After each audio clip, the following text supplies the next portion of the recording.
Ladies and gentlemen, welcome to the fourth annual Field of 68 live mock draft. My name is Rob Dawson. For the next 90 minutes, I'm going to be joined by the four gentlemen you see on the screen with me, breaking down our version of what the first round of the 2026 NBA draft is going to look like. That's right. We're going to make every single pick in the first round here over the course of the next hour and a half. Obviously, I have my co-host, Jeff Goodman, here with me, who is the quintessential NBA draft expert. He doesn't just swoop in every June and pretend like he knows what's going on. I promise you guys. He is just as locked in as the other three gentlemen you see on the screen with me here. They are the brain trust behind No Ceilings. We got Corey Tulaba. I nailed that name. I didn't have to ask you before the show. I got that name right. Tyler Metcalf and Tyler Rucker.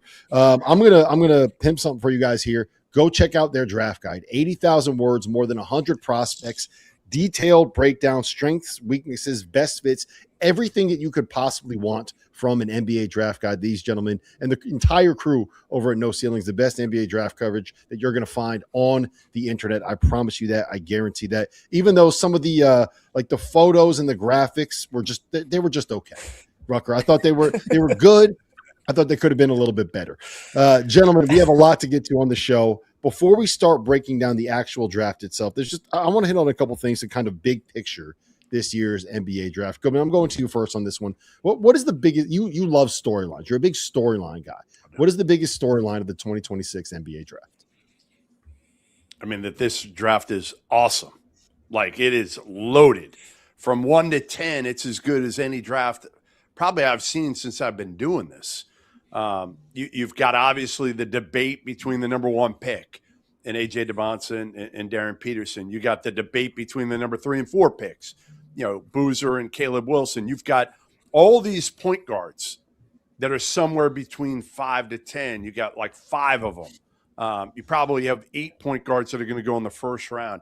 But the bottom line is this draft is unlike probably any other in the last 20 years in terms of the talent and the depth in the lottery. It is awesome. Rucker, you heard Goodman talking about how talented this draft is. Where are the inflection points? Where does this draft kind of take a turn? I think we all kind of know who the top 4 picks are going to be. I think we all kind of assume it's going to go in a certain order for those top 4. Is number 5 like the biggest turning point in the draft? Is there another spot that you're kind of circling and saying this is where this thing can go completely off the rails? Yeah, I think it's 5. I think that's where the party really gets started. We got a lot of talent in this draft, but 5's kind of where like, hey, where's the direction? Where are the big names going to go? And what might be the order? Jeff brought up the guards. That could be the real start of it. And we don't really know who's going to be the first couple pegging order to go with this draft. I think at 10 for me personally, that's the next big starting point. Where's the battle between upside and some higher floor players go. So there's a ton of draft talent overall in this class still. And I think there's just a bit of some turning points where things get really, really interesting. But 5 for me would be where, like I said, the party really gets started. I see the Peloton behind you. Who are your top 3 Peloton instructors? Gosh, we got Yaxel's probably high in the top 3, I would imagine, right? Like he's got to be that energy. We're getting Unwritten in the background. I think he's got to be up there. Yeah, I think you might be right. Corey, I'm coming to you for the spiciest question I'm going to ask here. Give me someone that's going to fall. Who's overrated? Who are we going to see dropping and sliding in the green room? You're going to get the devastated shots of the family members there on national television as their hopes and dreams disappear. Who's falling? Who's sliding in this draft? I don't want to say that these players are overrated, but I'm going to give 2 different answers because I think that there's going to be multiple guys who drop. I think one of the guards has to fall. Like there's not just going to be the succession at 5 of like 7 awesome guards in a row.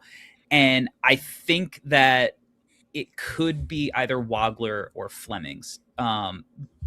Flemings, there's a lot of questions. He's got a wonky looking shot. He didn't shoot it at volume.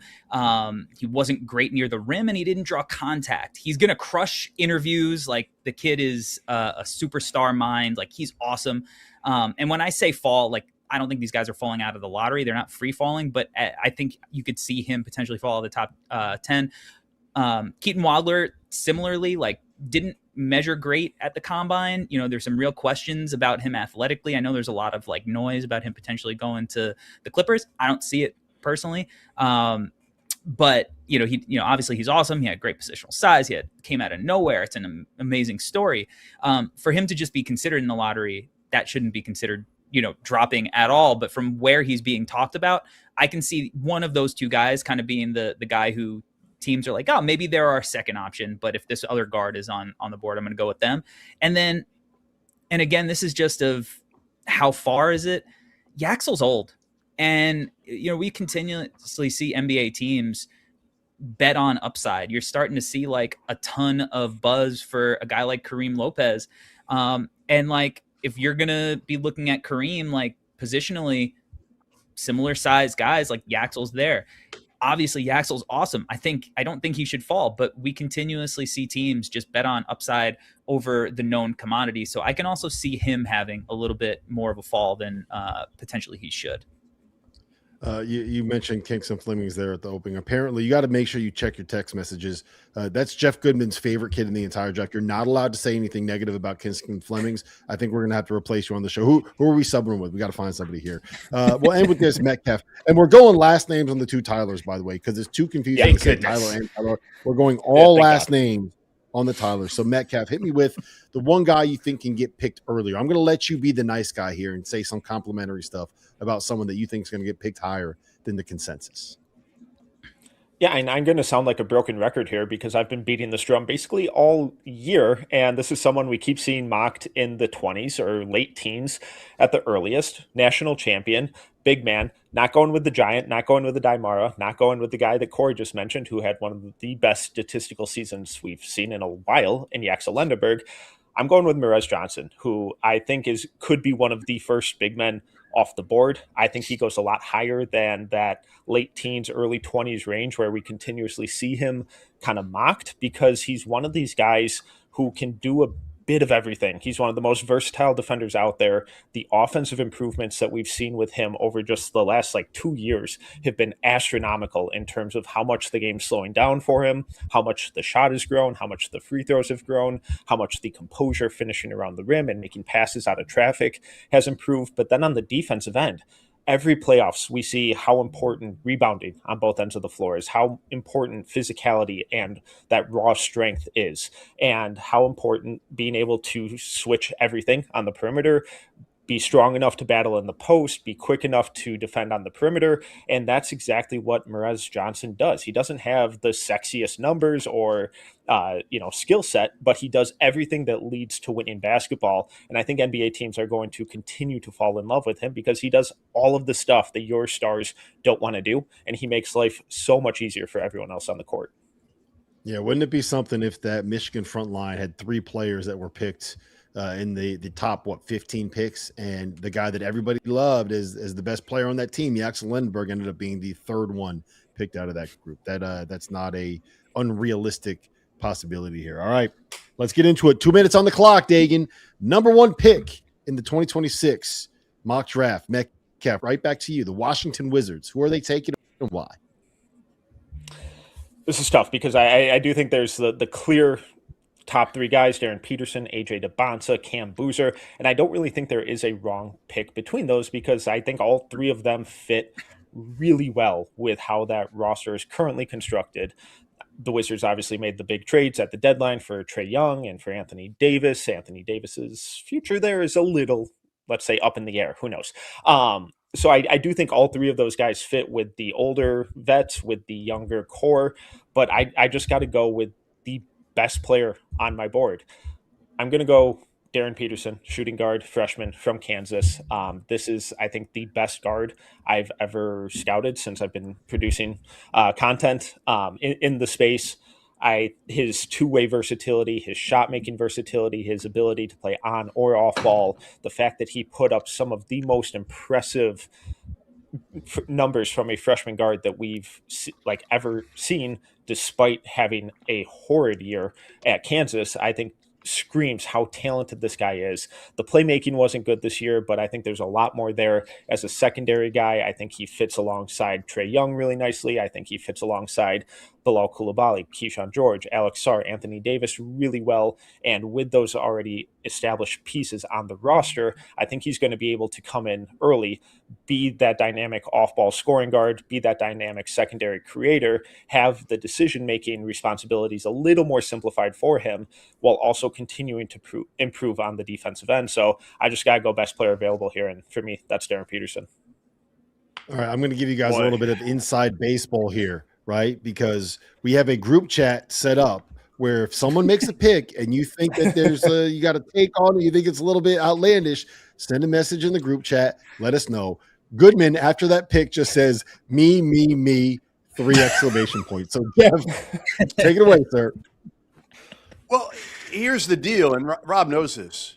I was probably the first one to say Darren Peterson was the number 1 overall player 2 years ago.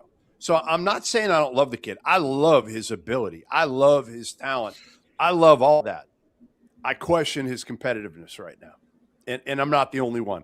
I understand the full body cramps in the preseason. I understand the dad was involved, probably telling him to tap out the first time he felt any sort of twinge in any part of his body from head to toe.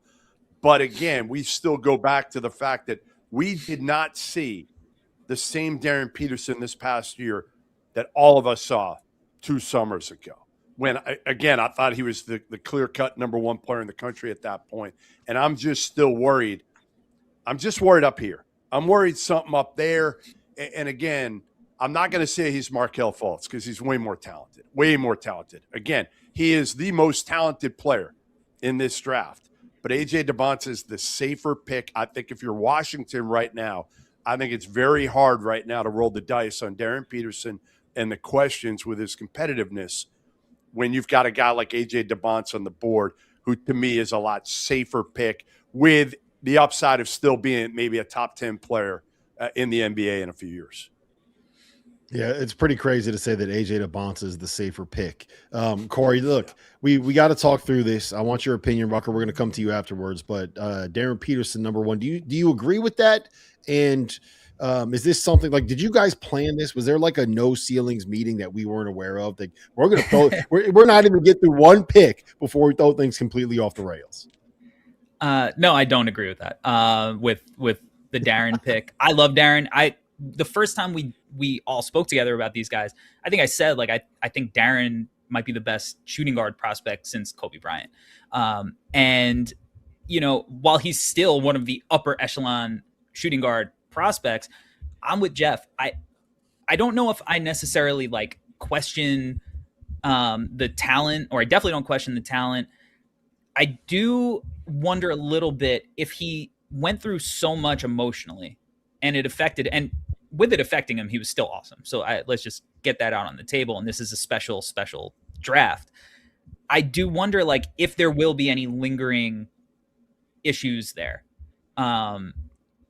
You know, that is the thing where you look at a guy like Ben Simmons, who, you know, was super talented and, you know, was a number 1 pick, all-star, all-NBA. The mental stuff gets in your head and it could change the trajectory of your career. Would I be appalled by this pick if the Wizards took them? No. And I'm going to be honest, I also don't think A.J. Debonta should be the number 1 pick in this situation, even though I left a workout with A.J. out in L.A. Going, like, am I just stupid for kind of overthinking A.J.? Because it was the most incredible pre-draft workout I'd ever seen. But that just, again, like, goes to how we opened the show. This is just an incredible class, but I would not pick Darren here. So you would take Boozer number 1? Is that what, am I reading between the lines correctly there? Yeah, I would take Boozer 1. Okay. I mean, he measured. Boozer, hold that thought. When okay. Boozer gets picked, we're going to come back to you, and I'm going to let you say your piece about him. Rucker, I know you're chomping at the bit. You got to put the other Tyler in his place, man. No, I'm backing him up. I'm gonna be right there with Metcalf. Look, we do this the whole year at No Ceilings. We make big boards. We obsess with these players and prospects, and I've got Darren at number 1. I know Metcalf does. Why not go with your big board if you're picking first? You're going, who's the best player right now? Who do I believe in the most? I love AJ. I think AJ's got some of the highest highs in this entire class. But Darren Peterson just had probably the biggest nightmare year you could have from a prospect, and still was awesome defensively, still was incredible with his numbers production. Look, these teams are going to do the homework. If everything clears out medically, like Jeff says, like that's a big elephant in the room. Like, hey, is this something that you are going to be long-term? Like, is it going to be us questioning the mental toughness? That's why these teams are great. You're going to do your homework and find out. But if everything checked out, Darren would be the best player on my board. I understand why Metcalf said, hey, you're at 1, you're taking the best guy potentially in a stacked draft class. I still think the upside with him as a two-way talent is through the roof. Yeah. I don't hate it either way. I would personally go with AJ here because I just don't think that 6'9" athletes that score just have the natural scoring ability that he has growing a tree. But look, it is I don't think it's crazy to say Darren Peterson is the best player in this draft. If you truly believe it, then go ahead and take him and bet on the guy that you think is going to be the best player. So I respect it, Tylers. I respect it, even if I don't agree with it. The happiest person, I think, in the entire NBA, if this were to happen, would be the front office of the Utah Jazz. Because, Goodman, you're sitting here, you're our Danny Ainge disciple, you're our Danny Ainge fill-in today. AJ DeBonsa played his last year of prep at Utah Prep. He played his college career for 1 year at BYU in Utah. And Utah has the number 2 pick in this draft, and AJ DeBonsa is still on the board. Are you going to overthink this one, Goodman? Are you going to have fancy play syndrome? What are we doing here? Hell no. I mean, Utah, either way, they win here. They win either way. I mean, again, I think going into the year, I think the Angels had, like the Tylers did, I think they had Darren number 1. I think at this point, if they had their pick, they would probably rather have AJ. But again, they can't go wrong either way at this point. And I think drafting at number 2, honestly, makes it a little bit easier too. You're not going to be second guessed. You take whoever's there, and if it's Peterson, you got a guy with I mean, either one of them, you have high upside. And again, I think both of these guys could be top 10 players in the NBA. So I'm going to take AJ DeBonsa here. And the one difference, and again, this means nothing when you're drafting one of these guys, but I will say the one difference between the two of these guys, AJ can sell tickets by going out there, like by talking. That is you can put him out there, and he is dynamic as a talker. He'll help in that regard. Where Darren wants no part of it. He said it, like he wants no part of it from that angle. So I think DeBonsa in Utah sells tickets as well, because obviously they know him well in that state. All right, Metcalf, talk me through this fit. AJ DeBonsa on the Utah Jazz. You like it? Love it?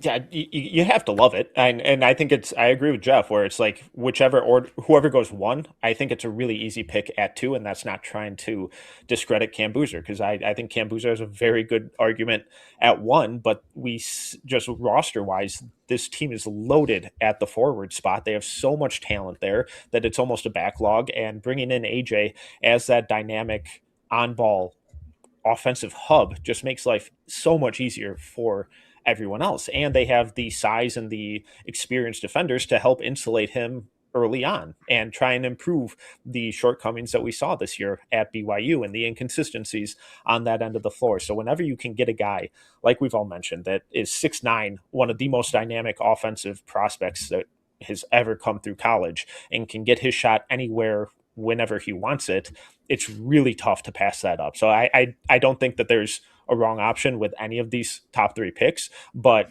especially for the Jazz, this is a win-win scenario for them, because both Darren and AJ, in terms of fit and upside, it doesn't get much better for them.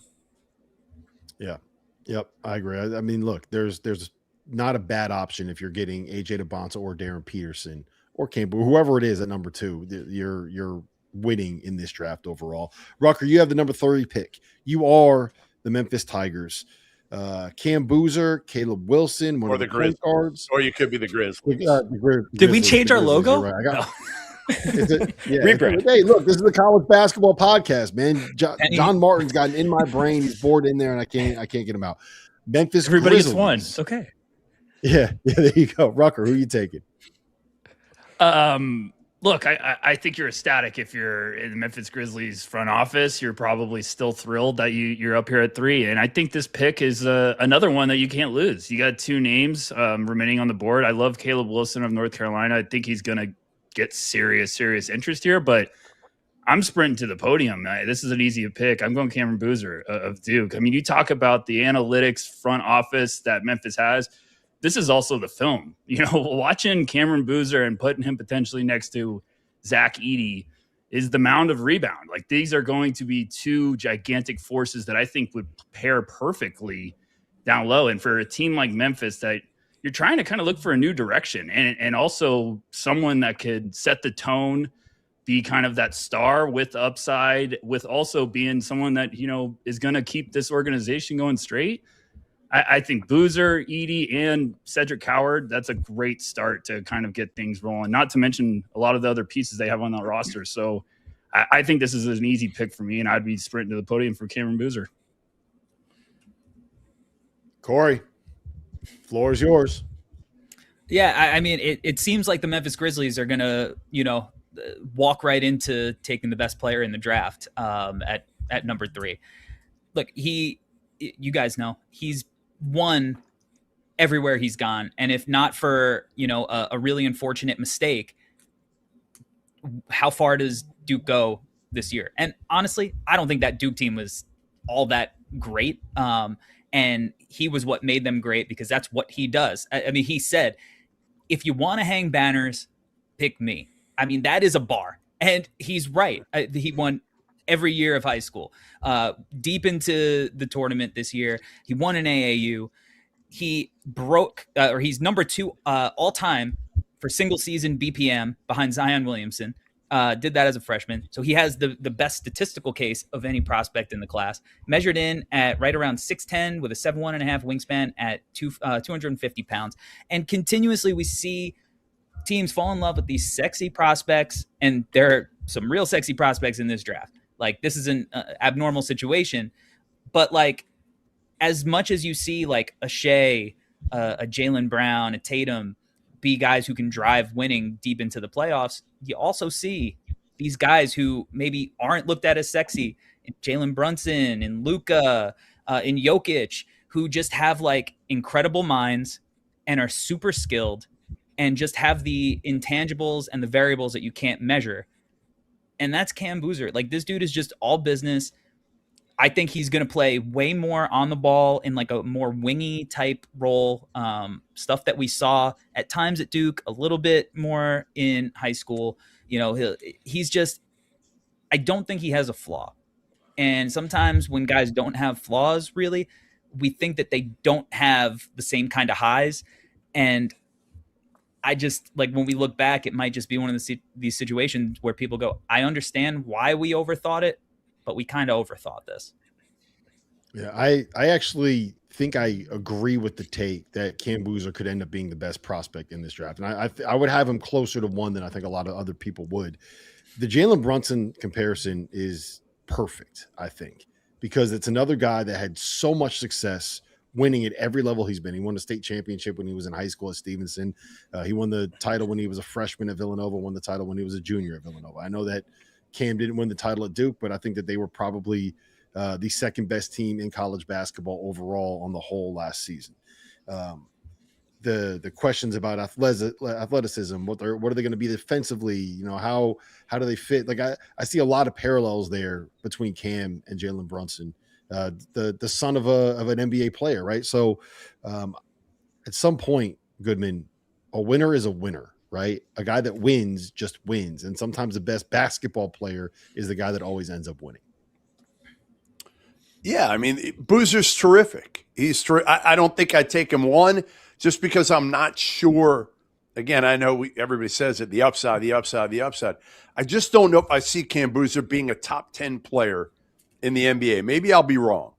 But I also don't see him falling beyond a top 25 player in the NBA. I think you can lock him in as a 10 to 25 player in the NBA for 10 years. Where, again, I think Peterson and AJ, yeah, they could be top 10. They could also be top 50 players. And I'm not going to say it wouldn't shock me, but it would shock me. I just think, again, the floor is higher with Cam Boozer. The ceiling is a little bit lower. I know you guys don't want to hear that. I know ceilings, but the ceiling is a little bit lower. and you have to have him, to me, in the right situation, which I think is with Zach Edey. I do. I think Memphis is the perfect place for Cam Boozer, but there are some questions. His ability to score over length, his athleticism, takes him a while to get that three off. There are some things there that probably need to be worked on, but you know what? We've seen how hard this kid has worked over the last few years to improve that three-point shot. We've seen how he's worked to improve his passing. He just wins. The kid just friggin' wins. He was a 6'9", 250-pound point guard last season, and now you're going to play him next to Zach Edey. Yes, sign me up. I think that is the most physical front line that you're going to find in college or in the NBA, maybe ever. Corey, pick number 4. This might be the easiest one in the entire day that we're going to have. Even easier than the number 1 pick, even easier than Boozer at 3. You're the Chicago Bulls. Stop. Okay. Go ahead, Corey. I don't. So as somebody who grew up a Bulls fan, being in Chicago for, the lottery and the combine, when I realized the Bulls jumped up, I turned to the person next to me and I said, part of me hopes they just get number 4 so they can't screw it up. And so, like you said, it's Caleb Wilson. I mean, on this network, when everybody was fawning over Nate Ament and Michael Brown, I love Michael Brown, I said, you know who's going to be the guy who shakes things up? It's going to be Caleb Wilson. And that's exactly what he did. And to do it at North Carolina, who has not been a prospect factory as of late, to me was even more impressive. But at 6'10", 7'1" wingspan, the most athletic dude in this class, an absolute dog who has a very long memory. I love that, he'll do things like screenshot, put stuff on his phone to remind him when guys slight him. Darren Peterson not passing to him at the McDonald's game, and he didn't. I remember leaving the McDonald's game and I went, Caleb Wilson is not really great.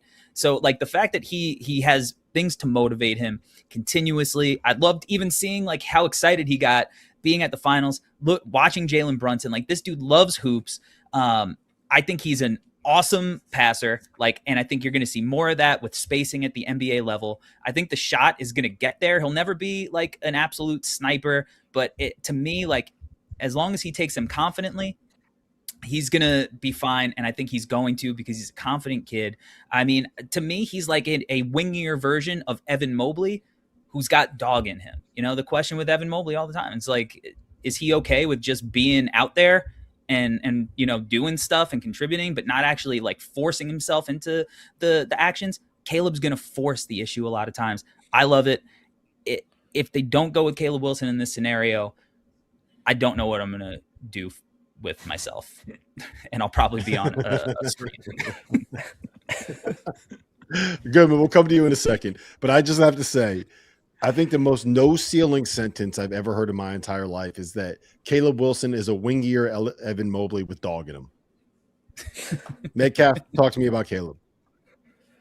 He rocks, and I think he has the best opportunity to be great in a area of his game that I don't think most people are giving him credit for, which is the offense. And Corey mentioned the outside shot.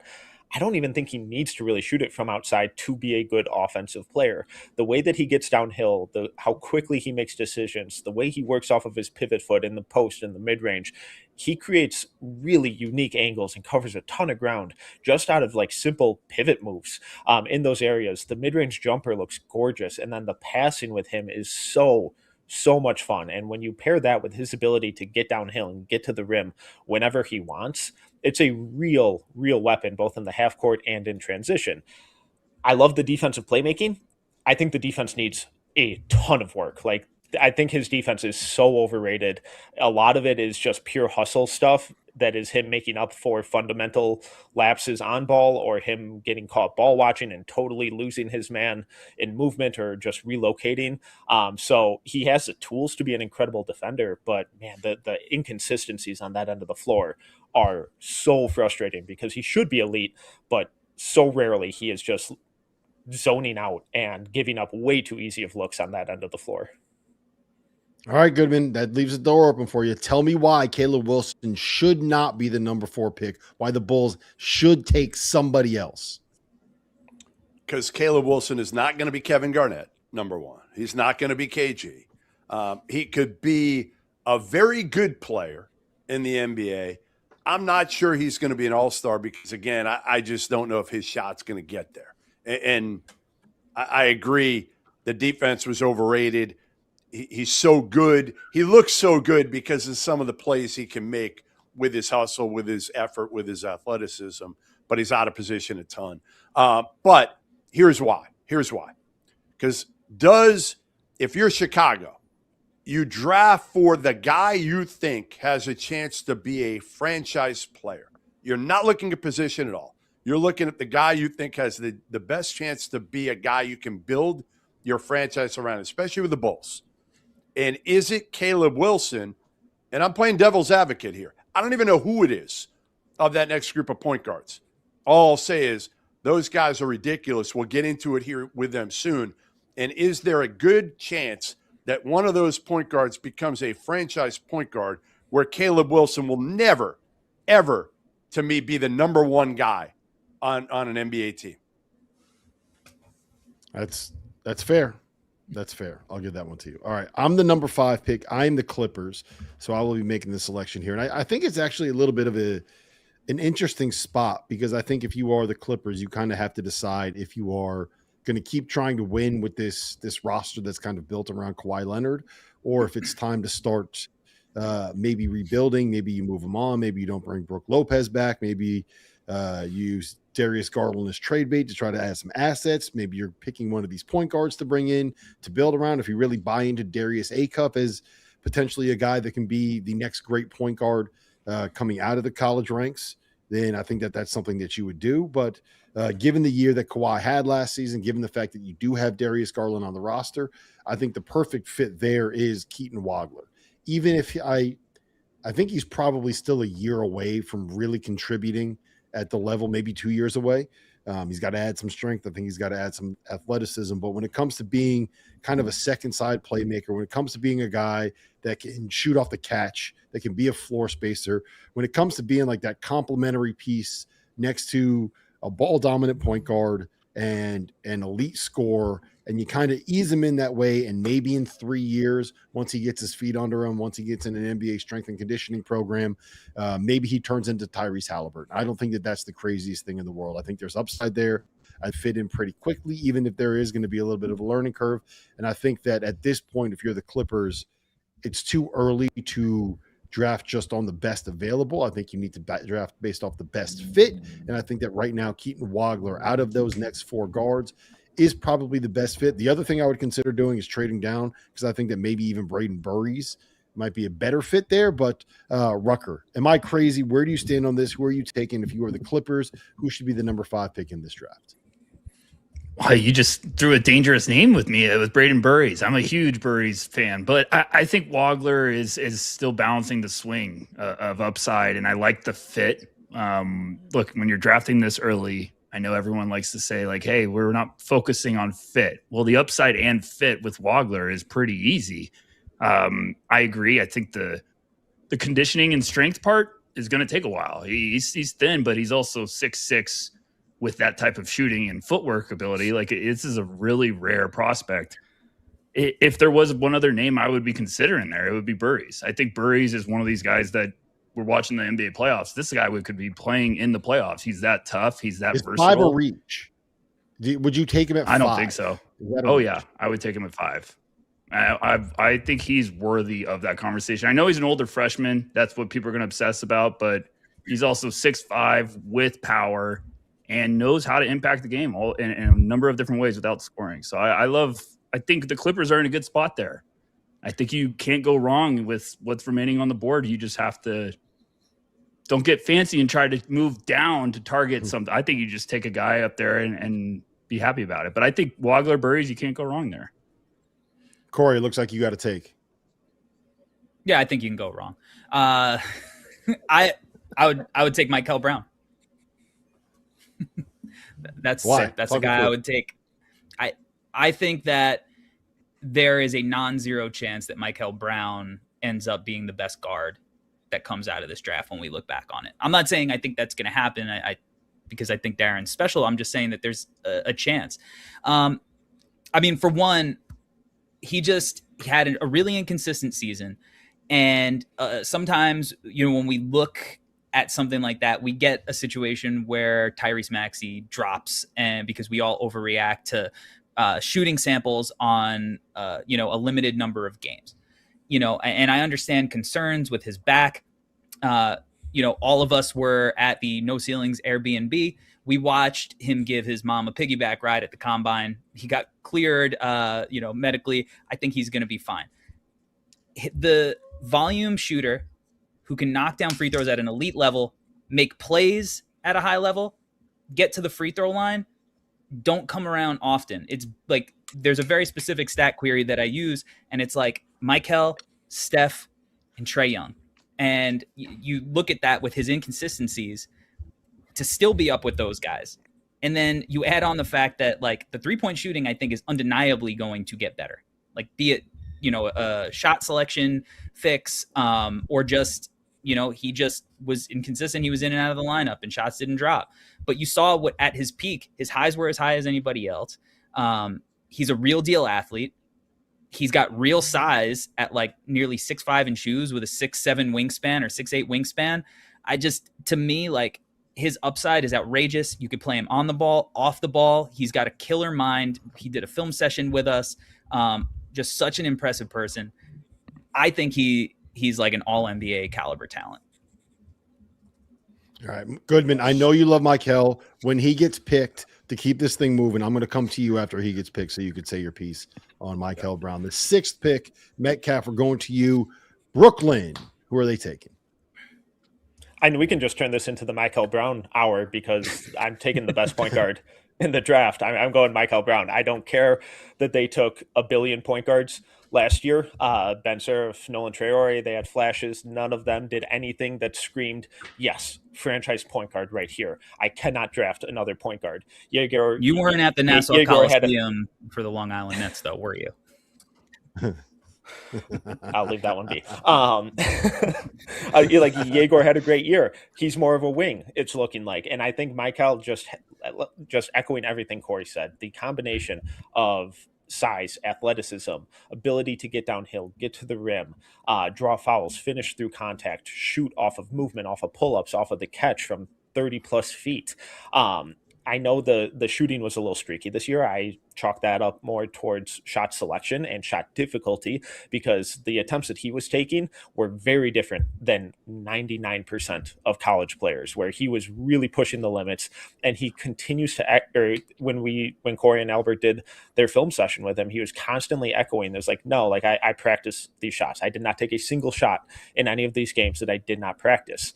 And I believe that he puts the work in. I believe in the kid. I love the playmaking, how he manipulates off-ball defenders, passes teammates open, the decision-making, the ball security, all of that has to get cleaned up. But in that net system, with having those other ball handlers available, I think will make that a little easier for him early on. And then he also has the malleability where he can play on or off ball. So he's going to get minutes early.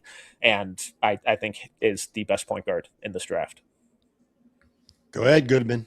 Floor's yours. Yeah, no, I agree. I agree with those guys 100% and disagree with you, which is honestly no surprise whatsoever. Michael Brown is the most well-rounded of all these point guards. That's the difference. His stock is at its lowest. Again, the back issues. There were some other things that I won't get into with Michael Brown in Louisville, but he shoots the hell out of it. He just didn't shoot it that well this year, which a lot of guys don't as a freshman. But again, he was going through a lot of different issues while he was at Louisville. But again, has the size, has the length, has the work ethic. I actually think part of the problem this year with the back, honestly, was I think the kid worked too hard off the court in terms of not in games or in practice. And I think it got to him a little bit. But again, Michael Brown, high IQ, thinks the game, a better facilitator than we saw, a better shooter than we saw. His stock is at its lowest. And I think if you're Brooklyn, again, you got to take the guy you think is the franchise player that you can just give the keys to and not worry about. And that to me is, I think I would take him again, number 5. Well, it looks like I'm on an island taking Keaton Wagler, number 5. One thing you'll never hear said about Jeff Goodman is that he worked too hard. Generally speaking, you have to try to get this guy to stop taking afternoon naps because we have Zoom calls that we got to get on. Rucker, you are the Sacramento Kings. You are picking number 7. What are we doing here? I'm going to shake things up. I need to get a little spice going here. So I know everyone in the world thinks they know who the favorite is to go here, and I'm not going to go that route. So look, a guy I have higher on my board, I think they need a point guard. I think they need someone that can be tough, can bring it every single night. They can play both sides of the ball. And this guy has been one of my favorites the entire year. I know Corey's going to start rolling his eyes, but I've never felt better about this. I'm going to take Kingston Flemings of Houston. This is my guy. I love him. Every time I've watched him, I'm ecstatic. I know there's a couple names there that could be in the conversation, but everyone has questions about Kingston, and every time I've watched one of his games, I find a new area of his game that I absolutely love. I think he's relentless on both sides of the ball. I think there's games where he struggles to hit a shot, and he's still the best player on the court. And I got to see him at the beginning of the year Players Era Festival, and this is probably early on when he's got some upperclassmen that are still, the main guys on the team, and Milos Uzan and Emmanuel Sharp, and they are giving the ball to this kid to be like, you take us home. And that just told me everything I need to see. And then got to see him in another game just completely take over against, Tennessee. So I think Kingston has as much upside with these guys. I think this is a guy that can build toughness and really get people to follow him. And I think on the defensive side of the ball, he's the best defensive point guard in this class. So I'm going to go Kingston there. So I have questions about Kingston. And first, I love him as a kid, right? Like, I think that this dude, I'm going to get a little more inside baseball here. When we try to get guys on Field of 68 after dark, after games, we normally hit up SIDs. Sometimes you go through agents, sometimes you go through assistant coaches, but to try to you just send a text, send them the link that you guys clicked on, and they jump on from a phone or a laptop or something and join us that way. It's pretty, we work pretty quickly with that. There was a game where I believe, Goodman, you might correct me if I'm wrong, I think that Kingston scored like 23 points, but he thought that he played so badly in that game that he said, I don't deserve to do interviews. I don't deserve to do media, and did not come on with us because he didn't think like that's the way that this dude is wired. So I love the kid. My biggest concern, and if any of you three guys have an opinion on this, when he would take over games, it's him getting to his midi and pulling up and hitting a tough jumper and a tough contested jumper. And I just wonder what he does well, how well does that scale up when you get to the NBA level where, I mean, like, he's 6'3", doesn't have the greatest wingspan. He's athletic, but he's not the most explosive guy. He's strong, but he's not the biggest and most physical guy. Like, I just wonder how the stuff that he does well, will that scale up to the next level? Rucker, we've heard your opinion. Corey, we've heard your opinion. Metcalf, I'm going to you on this one. Where are you on Kingston Flemings as a prospect? And are the questions that I have valid? I love him. I have him at like 10 on my board, but I share those exact same questions because, like, the shot looks funky, but it went in. It was kind of low volume, but whatever. If it goes in, it goes in. I love the immediate pull up in the mid range and how difficult he is to defend in that area. But I don't think I want someone at his size who's perpetually living in the mid range. I love his first step. I love how quickly he gets downhill, how he puts defenders on their heels, but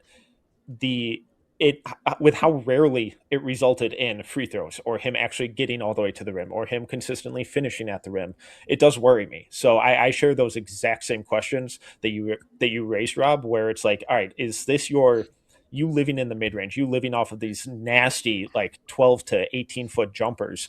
It's awesome in college, but if you're not consistently knocking down the three, if you're not consistently getting to the rim and putting pressure on the defense and drawing fouls and finishing at the rim, you become kind of easy to guard, because once defenders start consistently going under those screens, it takes away his superpower, which is those mid-range pull-ups, and it takes away his ability to hit those nasty, cross-court skip passes out of those drives. So I share that exact same concern, where it's like, all right, if the outside shot really doesn't take another step, or if he really doesn't get more aggressive getting to the rim, I do worry that he becomes kind of easy to defend. Yep. And I'm going to speak for you here, Tyler, when I say that we both think he's a really good player. I would take Acuff and Burries over Kingston Flemings in this spot, but I still think he's a guy that I don't want to say anything bad about him, because I love the kid. Goodman, you're the Hawks. You're picking number 8. We're going to keep this thing moving. Who are you taking down there in Atlanta? I mean, this is so easy. Like, this would go perfect. If I'm Atlanta and Darius Acuff's on the board here, they need a point guard desperately. They're going to take a point guard with this spot, I would think. And Acuff, who, by the way, his agent, Rashad Phillips, right, doesn't he live in Atlanta, Rob?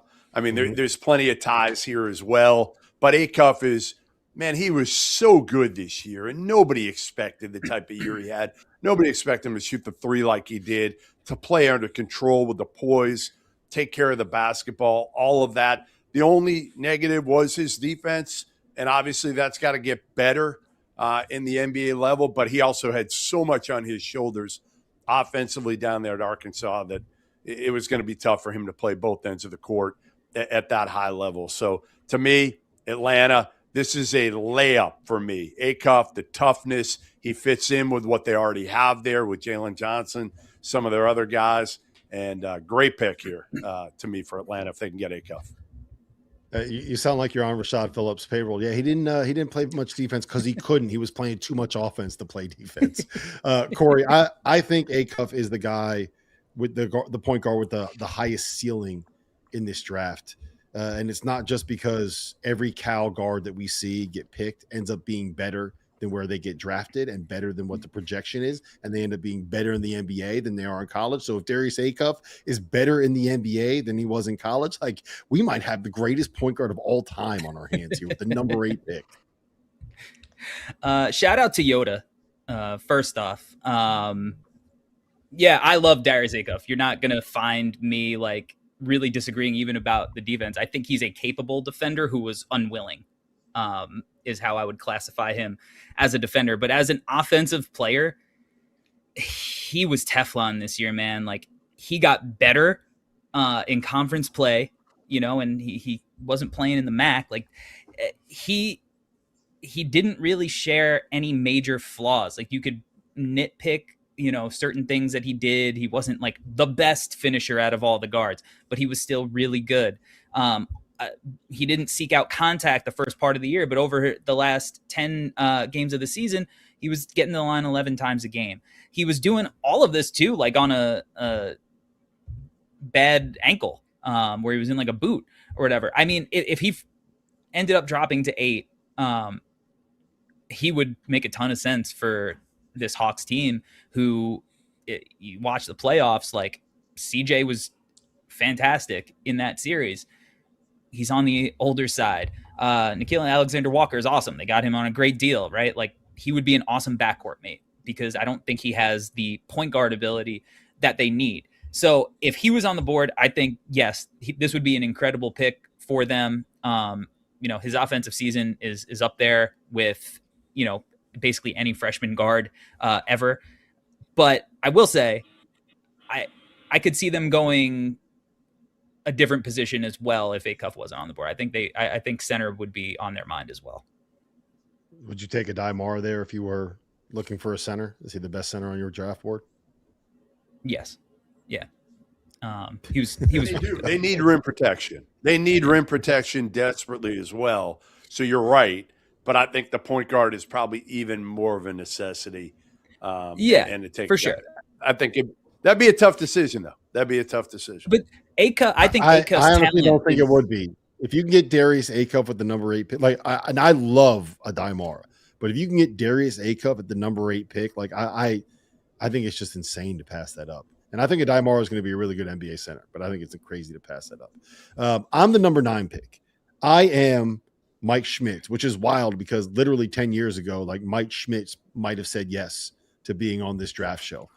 For those who don't know, he started with, I think in like 2013, I remember watching grainy Draft Express videos with him breaking down players' prospects. And now he is the general manager of the Dallas Mavericks, who don't have, they don't currently have a head coach. So you have a new GM, you have a new president of basketball operations, you don't have a head coach, and you got Cooper Flagg. So like, who knows what the hell is going on down there? I will say that I think at this point, given what they have in the front court, given the fact that they have a potentially generational player in Cooper Flagg, to kind of be like your point forward, point win, whatever you want to call him, right? And given the fact that you kind of need spacing and needs perimeter shooting, and you missed out on all these elite point guards to be your Kyrie Irving replacement if and when he ends up, kind of aging out of being one of the elite guards in the NBA. I think you got to take Braden Burries here. I just think with what he can be defensively, with what he kind of showed with his potential as a shooter, the physicality, the ability to get downhill and transition. I am a massive fan of Braden Burries. I think that getting him at number 9 is great value. I think it's a great positional fit for this roster. And I think that he's the kind of guy that can he can step in, I think, and be a 25-minute a game contributor as a rookie, because Rucky, you said it earlier, he's a little bit older as a freshman. So I know you're on the same page with me here, Rucker. So talk me through Braden Burries, talk me through this fit with the Dallas Mavericks. Probably would be one of my favorite fits, I think, of the first 9 picks. I think Burries ended up with Dallas. That's how you build around a superstar talent in Cooper Flagg. And I think the upside with him is much higher than people realize. Like he is 20. He's an older. I think that's been like the kind of the slap on the wrist with Braden Burries this year. Watching him all year at Arizona, you watch him against BYU with someone we mocked going in the top 2 of this. I thought there was a couple of games where Burries was the best player on the floor. He is tough. I thought at the combine, he shot the ball much better. It looked smoother to me. And I thought athletic wise, he tested it even better at the combine than I was expecting. So I think Burries is he's the two-way package, the guy that's going to play in playoff series. And if you can get that at 9 and put that next to Cooper Flagg, I still think he's got a lot more juice on ball than he got to show this year. But I think him playing alongside Jaden Bradley was tremendous for his development as a pro. So I think this is a great pick. Mike Schmitz, friend of the program. That's why I took Kingston at 7, just so he fell to 9. There you guys go. So I love this pick. I think this is great. You're playing chess. Everyone else is playing checkers, Rucker. I see. There you go. Come on, Corey, you're the Milwaukee Bucks. You are picking number 10. Again, another franchise that feels like they're kind of in flux and kind of figuring things out more than just who they're taking with a lottery pick here. So what are you doing here if you're Milwaukee? Yeah, this roster stinks. It's like they stink. So you could really do anything. I don't know obviously what's going to happen with Giannis. I'm going to operate under the assumption that he's just there. And he stays, because otherwise who cares? Now, I'm going to go a little off what I think the typical board might say here. For me, they need shot creation so badly. Like the only other player on this roster that I really like is Ryan Rollins. And I think he's a keeper, and I think he's a great backcourt mate. I'm going backcourt. I'm going guard. And I'm going for what some people might say is a reach. But this kid is really talented and just had a sensational year. I'm going to go with Ibuka Okori from Stanford. This dude averaged 23 points per game during his freshman season. He basically self-created everything for himself and that team. He never turned the ball over. He went to the combine. He measured, I think, better than most people thought. He's going to be about 6'2.5" in shoes. He's got a 6'8" wingspan. He was 186 pounds, which was a little more than I thought. I think if you look at his playmaking numbers this year, they are a little misleading because Stanford stunk. Like he had nobody who can make a shot. And I think if you go and actually watch the film and watch some of the reads that he made, he's a little bit better of an operator on that end than you would think. Defensively, I mean, look, the size is going to be the size. Okay. Like it is what it is, but he fights. He's got a long wingspan. He's a brilliant kid. And I just think like the reason that he's not talked about in that upper tier is because I think people just didn't know whether he was going to be in the draft at certain points of this year. Once he committed and said, I'm all in, it's like, all right, this dude was a major usage dude who scored efficiently. He had a really, really under the radar year, and he shouldn't have. I mean, this dude was a monster this year, so they need shot creation. Let's rock. I'm shocked with that. I was looking at, you said they need shot creation, they need guards, and I'm looking at, oh yeah, is he going LeBaron Filan? Christian Anderson? Are we going with Bennett Sturts this early? Like, are we going to get a Malik Thomas sighting here in the top? No, Ibuka, Corey. I did not see you going with Ibuka, Metcalf. I got to assume that both you and Rucker are not surprised that Corey is all in on Ibuka, Corey, this early in the draft.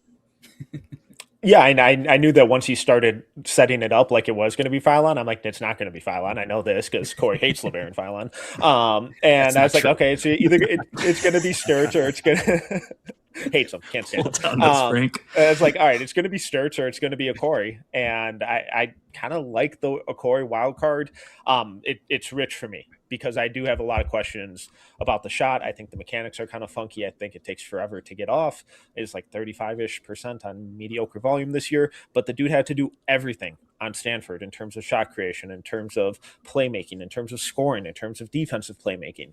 And like Corey said, the assist numbers are really misleading because to get an assist, the other guy has to make the shot, and no one else on that team can make a shot. So I think just like the infusion of energy and pace and speed that he plays with would be really fun for this Bucks team. And it's not like out of control, wild, chaotic speed. The guy knows how to play with tempo, play with speed, play under control, and shift speeds and shift gears to places that almost no one else can really touch him. So he's a really, really fun player. But there are a lot of question marks, but I think right around this range is where things are going to get really, really weird because I'm just glad I didn't have this Bucks pick because I still have no idea what they're going to do or what to do for them.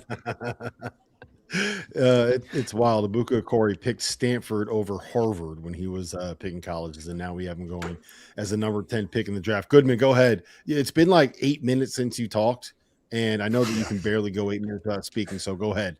Just get it up. And look, he's not from Boston. You can't claim the kid. He's from New Hampshire. You can't claim. You're not even from Boston, all right? You can't claim this kid. The Canes are up 3-1, by the way, just in case you were wondering. I just think John Horst wouldn't reach that much. Like, that's the one thing I would say there is I think if you're John Horst there, you're going to trade back, right? You're going to trade back. You can get a Corey at 18, maybe even 20, maybe even 22. I like him a lot. I would go because, to me, you're the Milwaukee Bucks and your roster does stink. Corey was right about that. You got one thing right. I think you got to go highest upside. And to me, that's Nate Ament. Like, I just think what we saw of Nate Ament in the second half of the season, I said it before the season. I said, don't judge this kid. Nobody's going to improve more from November, December till January, February, March than Nate because of obviously his body build. It took him a while to get adjusted physically to the college game in the SEC. I just think, again, his upside, man, and he showed it. He showed it a lot in the second half of the season. He can shoot it. He can get to the basket once he puts on some weight, gets that confidence up. I just think, again, you're talking about a guy with really, really high upside. And I think if you're Milwaukee, that's the way you got to go. You can't go with an undersized, point guard. You got to go with a guy that you think could potentially be a star in the league at some point. And I think Nate, while he's got a long way to go to get there, like his upside could be that. Yeah. Can I just interject quickly? Yeah. I just want to let you know, a 3-1 lead is the most dangerous lead in hockey. Don't say that. And I think there's a review right now. There's a review that I think Vegas might have scored. I don't know. I'm in denial. I just want to get to the second period at 3-1. You're from Boston and you're a Canes fan. I think that tells you everything you need to know about Jeff Goodman's loyalties. Coming up with the 11th pick, Tyler Rucker is going to be drafting for the Golden State Warriors, who, again, another organization in a little bit of flux. Like they're old. It feels like we've been saying they've been getting old for like a decade, but they haven't stopped getting old. Like Goodman, they do not stop aging. So after the break, Golden State Warriors, who are they taking with the number 11 pick? If you are a fan of soccer, if you love the beautiful game, I need to tell you about the $250,000 pick-em free-to-play game on BetMGM. Throughout this summer's World's Game, you can predict what will happen each day for a chance to win some bonus bets. Go for a share of $10,000 each day. Here's how it works. For every day of the tournament, you can predict what is going to happen. If your total is the highest, you'll win a share of bonus bets. Just enter the $250,000 pick-em free-to-play game on BetMGM. Answer questions each day to make predictions on what you think is going to happen. And if you get the most picks right that day, you will win a share of those bonus bets. Bet the World's Game this month with BetMGM and make it legendary. Tim Howard. Hey.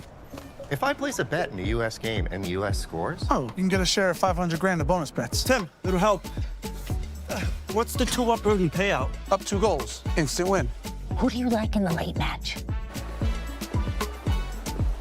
How are you feeling about betting the over?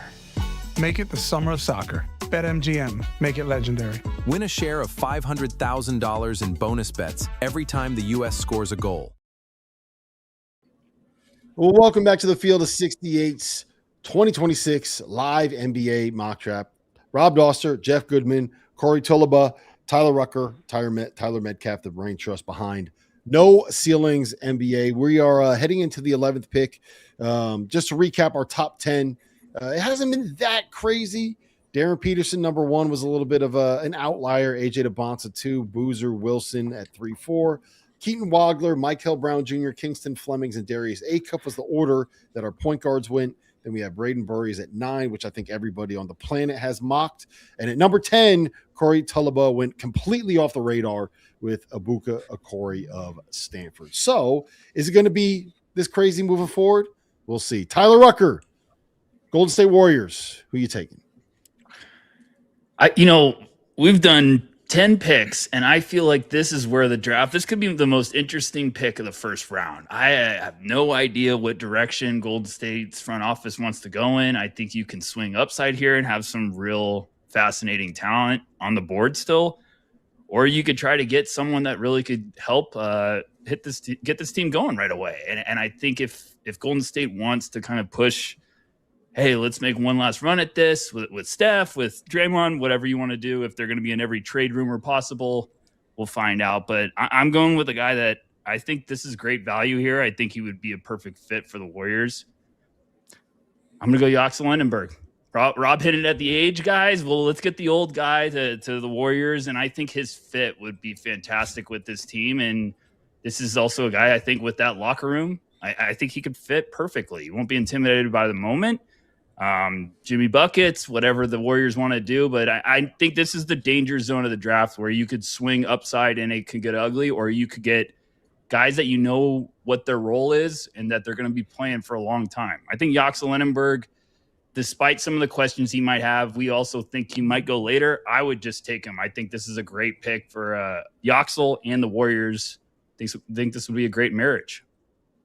Yeah, I don't think you overthink this one, Goodman. Yaxel Lendenberg is probably the highest impact guy outside of the top 3 in year 1, and I think you need that with this Warriors group.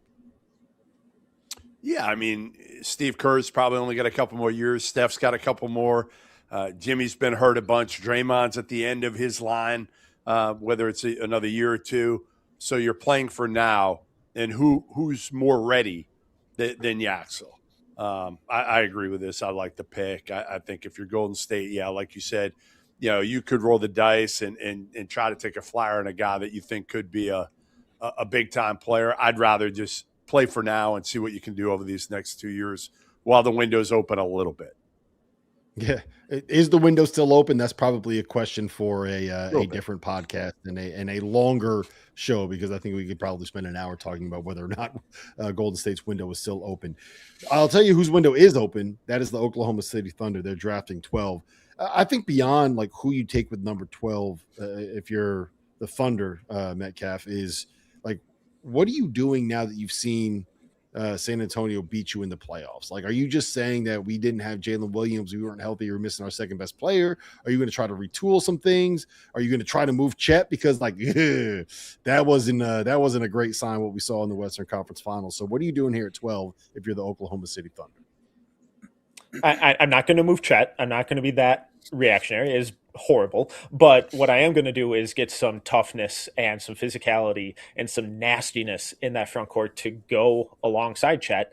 And there are a couple really interesting options with that. But for me, there's a clear standout, and that's Merez Johnson Jr. from Michigan. His impact on the boards on both ends of the floor is some of the most impressive stuff in the country. He's a dominant rebounder. He's a versatile defender who can switch on the perimeter, battle in the post, crash the glass, and then we're seeing the play finishing versatility continue to improve. When we saw him at Hoop Summit like 2 years ago, I was like, this dude is horrible on offense. I don't think he has any touch. He's never going to shoot it. There are no ball skills here whatsoever. And now I really buy the shot. It's not like movement stuff, but like spot up, pick and pop type of stuff. Low maintenance offensive player who's going to bring that nasty in the front court, who's going to provide a ton of physicality on the boards and just really be a consistent stabilizing presence for that front court, because they don't need other shot creators. They don't need other offensive number one scoring options, because they have the MVP. They have AJ Mitchell, who's continuing to ascend. They have Jalen Williams when he's healthy. What they don't have is consistent rebounding and consistent nastiness in that front court. And I think Merez Johnson Jr. brings that from day one. All right, Corey, you seem like the guy that disagrees with everybody on everything. You got 30 seconds. Tell me why this was dumb, or tell me if you agree with it. I love Merez. I probably would have went with his teammate here, a little bit more size. I think if the Thunder selected Merez here, I don't think you could fault them for it. But yeah, I would have gone with Mara. I think just the intersection of feel, 7'3" barefoot, 9'9" standing reach, his ability to protect the rim at, an incredibly high level. I mean, honestly, he probably should have been taken earlier. And I think if he was available here, the Thunder should be all over it. Goodman, the 13th pick in the NBA draft is the Miami Heat. Who are you taking if you are drafting for them? I mean, I think the only guy on the Heat that you kind of build around right now and is untouchable is Bam. Other than that, like Tyler Hero is a good player, but I think they need either like a point guard or a shot creator, like somebody who can make things happen. So I think I'd be picking between 2 or 3 guys here. LeBaron Fallon would be one as a guy that can really score at that point guard position, but I think Hero's got some of that in him. So I would want somebody that can command the game a little bit better. So I would be choosing between Christian Anderson and Bennett Starks, personally. And you know how much I love Starks. Like, that's my guy. For all the guys we've talked about in this draft, Bennett Starks is my guy. But I think I'd go Anderson ahead of him. I think he fits what they need a little bit more and a little bit more athletic. Again, both Starks and Anderson are Miami Heat type players as well. Culture guys you can build around, safer type picks. So I would go Christian Anderson here as a point guard who can play that 2-man game with Bam. He can score when he needs to. He can facilitate. He rebounds. He does everything well. He may not do one thing off the page, but he's terrific. I just want to, again, we're going to go inside baseball on this. Goodman doesn't pick again until the 23rd pick. He just wanted to make sure that he was able to glaze Bennett Starks at some point in this show. That's all you wanted. You just wanted one opportunity. You weren't even thinking about drafting him. You just wanted to make sure that you had a chance to be able to glaze Bennett Starks. I love Bennett Starks. What do you think of this pick, Rucker? I think it's a good one. I think Anderson is, in terms of a point guard running the show and playing one of the most popular sets in the NBA, Christian Anderson does it better than anyone. And I think the green room invites came out today, and Anderson was in that first batch. That's usually a pretty loud endorsement for how the NBA feels around him. I think he's still on the way up in terms of his game. This isn't also just the guy that impressed at Tech. He was impressing overseas in FIBA play. He was fantastic. So Anderson's got questions, but in terms of his highs, they're up there with a lot of these talented point guards in this class. That's why it's such a fun class in terms of these guards, is because all of a sudden we're getting towards the end of the lottery and we're like, gosh, you get one like Christian Anderson, and there's still, guys like Sturts on the board. So I think the fit with Miami, I agree with Jeff. Like, there's one guy on that roster that I think is basically, if you want to say untouchable, it's Bam. Everything else I think is on the table right now. So you can't be married to any position here. And I think even though they took Kasparis last year, I love the pick of Christian Anderson. Yep. 14th pick for me, the Charlotte Hornets. I think the biggest thing with them is they need to be bigger. They need to be more physical. They need a better front line. And as I was kind of plotting out who they should take, I was thinking, like, is this going to be Honda Steinbeck? Is it a reach for Morris Johnson at the 14th pick? Like, if he's gone, is it going to be a Chris Cenac kind of thing? Like, would you want to risk drafting Jaden Quaintance after the year that he just had? But the gift that keeps on giving is the Michigan Wolverines. And with the 14th pick, I get to draft a Dai Mara to the Charlotte Hornets. I think that is a perfect fit for a team that's got a couple shooters on the wing. I think the idea of LaMelo Ball, if he ever decides to pass, throwing lobs to Dai on the roll, where you're able to use them in ball screens, you could short roll them, and you got shooters all over the place. I think a Dai Mara's fit as a 5 on that roster is absolutely perfect. And if the Hornets can get him with the 14th pick, which is never going to happen, by the way, there's no way a Dai Mara drops all the way to number 14. But if he does, if you're the Hornets, like, I can hear right now all the people in Charlotte going crazy because they just found out on the Field of 68 live mock draft, they get to draft a Dai Mara. Corey, am I crazy here? This is a perfect fit, right? Yeah, I mean, for a lot of the same reasons that they valued Kalkbrenner, right? Like, just a big dude who, can pass a little bit, protect the rim. I mean, they need a guy like him. He fits into, this winning culture that they've built, right? Like, this was a team who went through a lot of just mundane years, felt dysfunctional at times. And, after last draft, just going out and getting like guys who have proved it, who have been winners. I mean, this would be a steal for them, getting a guy who can add to that big front line, like these jumbo lineups that they have where they could just be gigantic. This would be a fantastic fit. They would be winners at this point.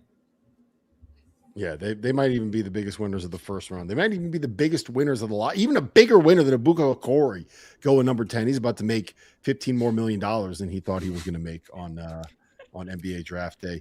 Corey, we're going right back to you. Your beloved Chicago Bulls. They've already taken Keaton Wadler. They've already taken Caleb Wilson in this draft. Who else are you adding to the Bulls roster with the 15th pick? There's a couple of interesting talents out there still on our board. There are a couple of interesting talents. And I think when I'm trying to find guys who I want to build out this roster, I want guys that I can envision playing deep into the playoffs, guys that I can envision playing in a final series. So I'm going to go with Cameron Carr out of Baylor here. I thought he was one of the winners at the combine, measured really well. He's going to be, 6'5", with a 7'1" wingspan.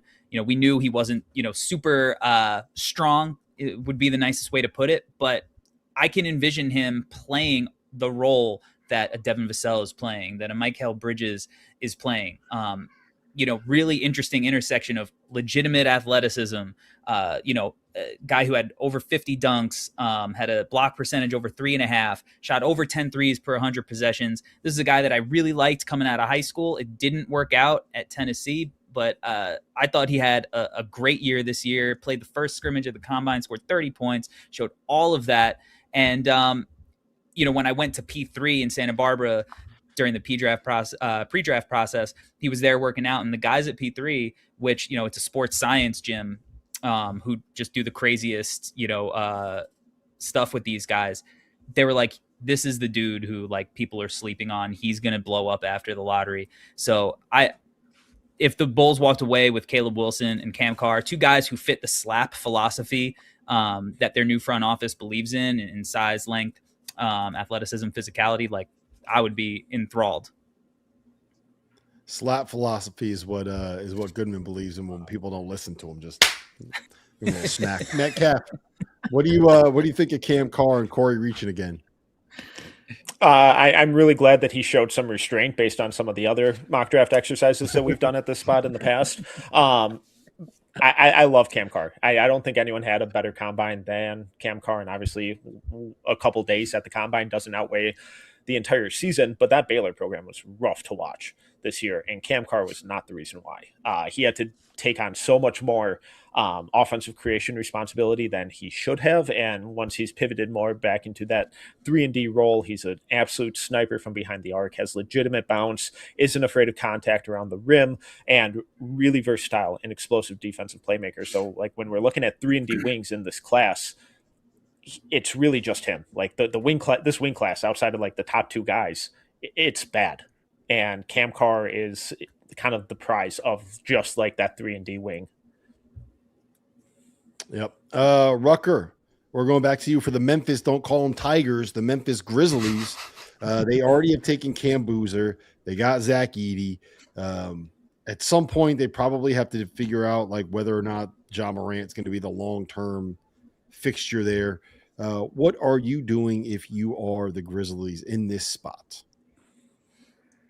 Yeah, there's a lot of questions. I mean, at 3, I think you're not too worried about the questions because it seems like there's a lot of fun answers. But I think when you're trying to pair whoever you take in that top 3 with another really good value here at 16, I'm not gonna lie, Corey's pick kind of bummed me out because that was on my board pretty high.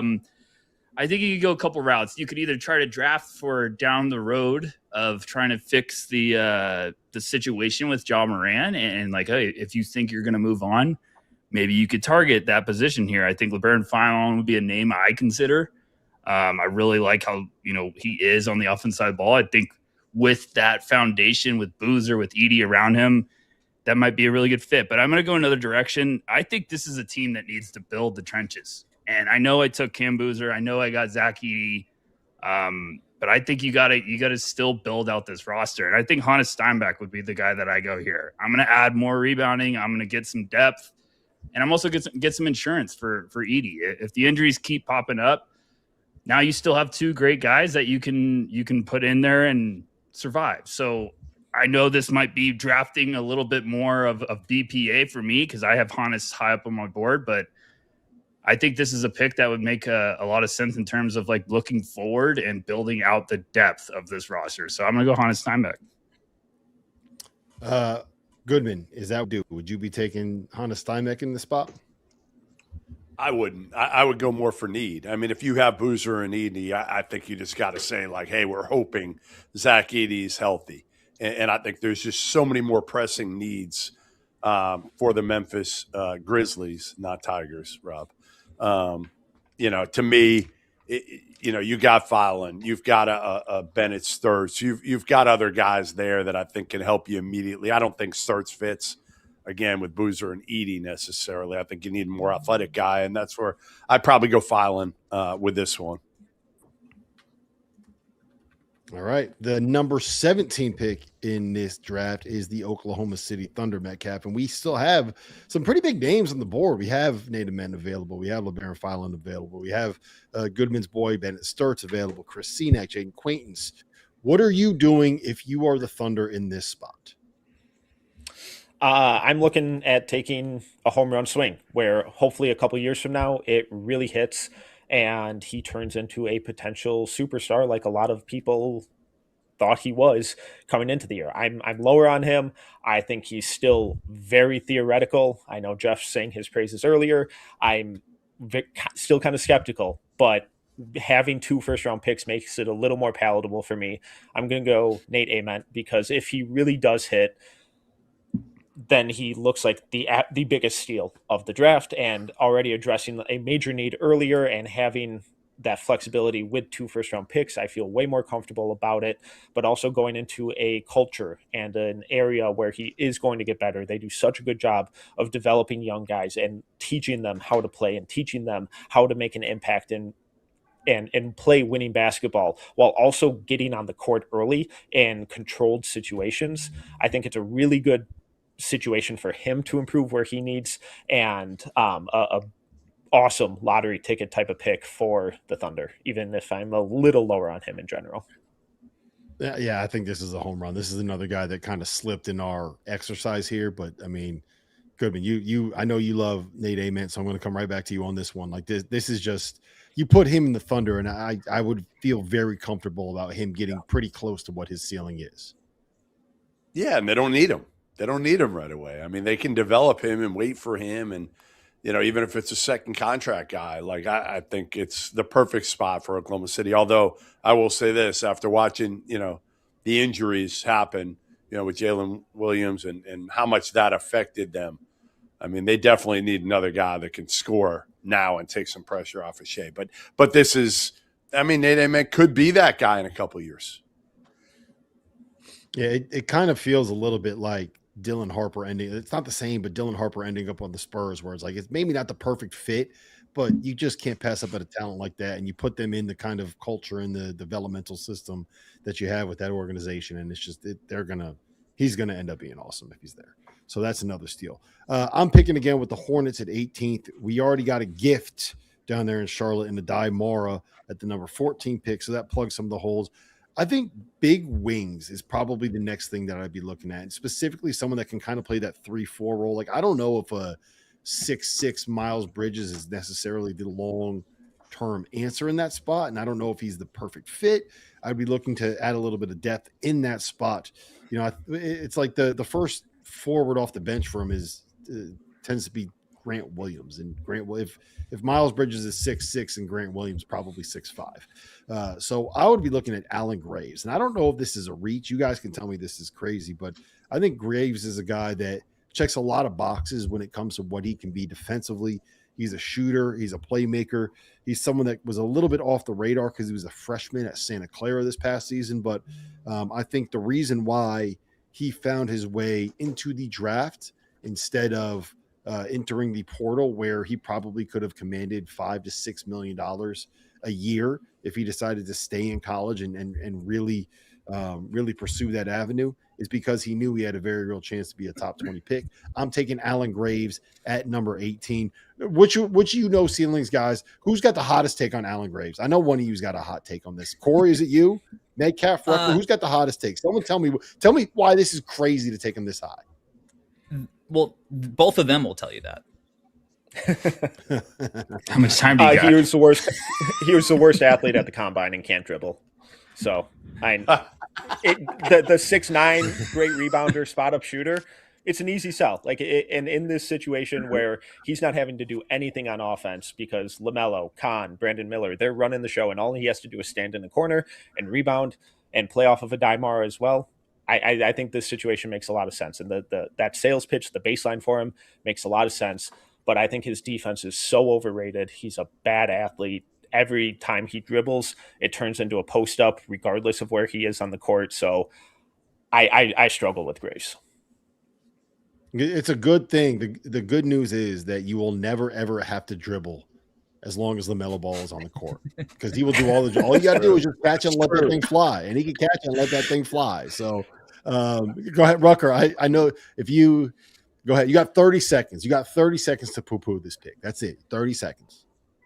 No, I don't think this is I think he's going to end up going around this spot. I just personally think that this is a player you would want to be getting at the end of the first round, early second round. And I think there's a lot of guys that might be older than Graves that I like way, way more. But I understand he's just been the name that seems to be a little bit overhyped. And this is a smart player, but I have questions about the athleticism. I have questions about really the feel offensively. I think he's a good passer, but he seems like the guy that you're really happy you got in the second round.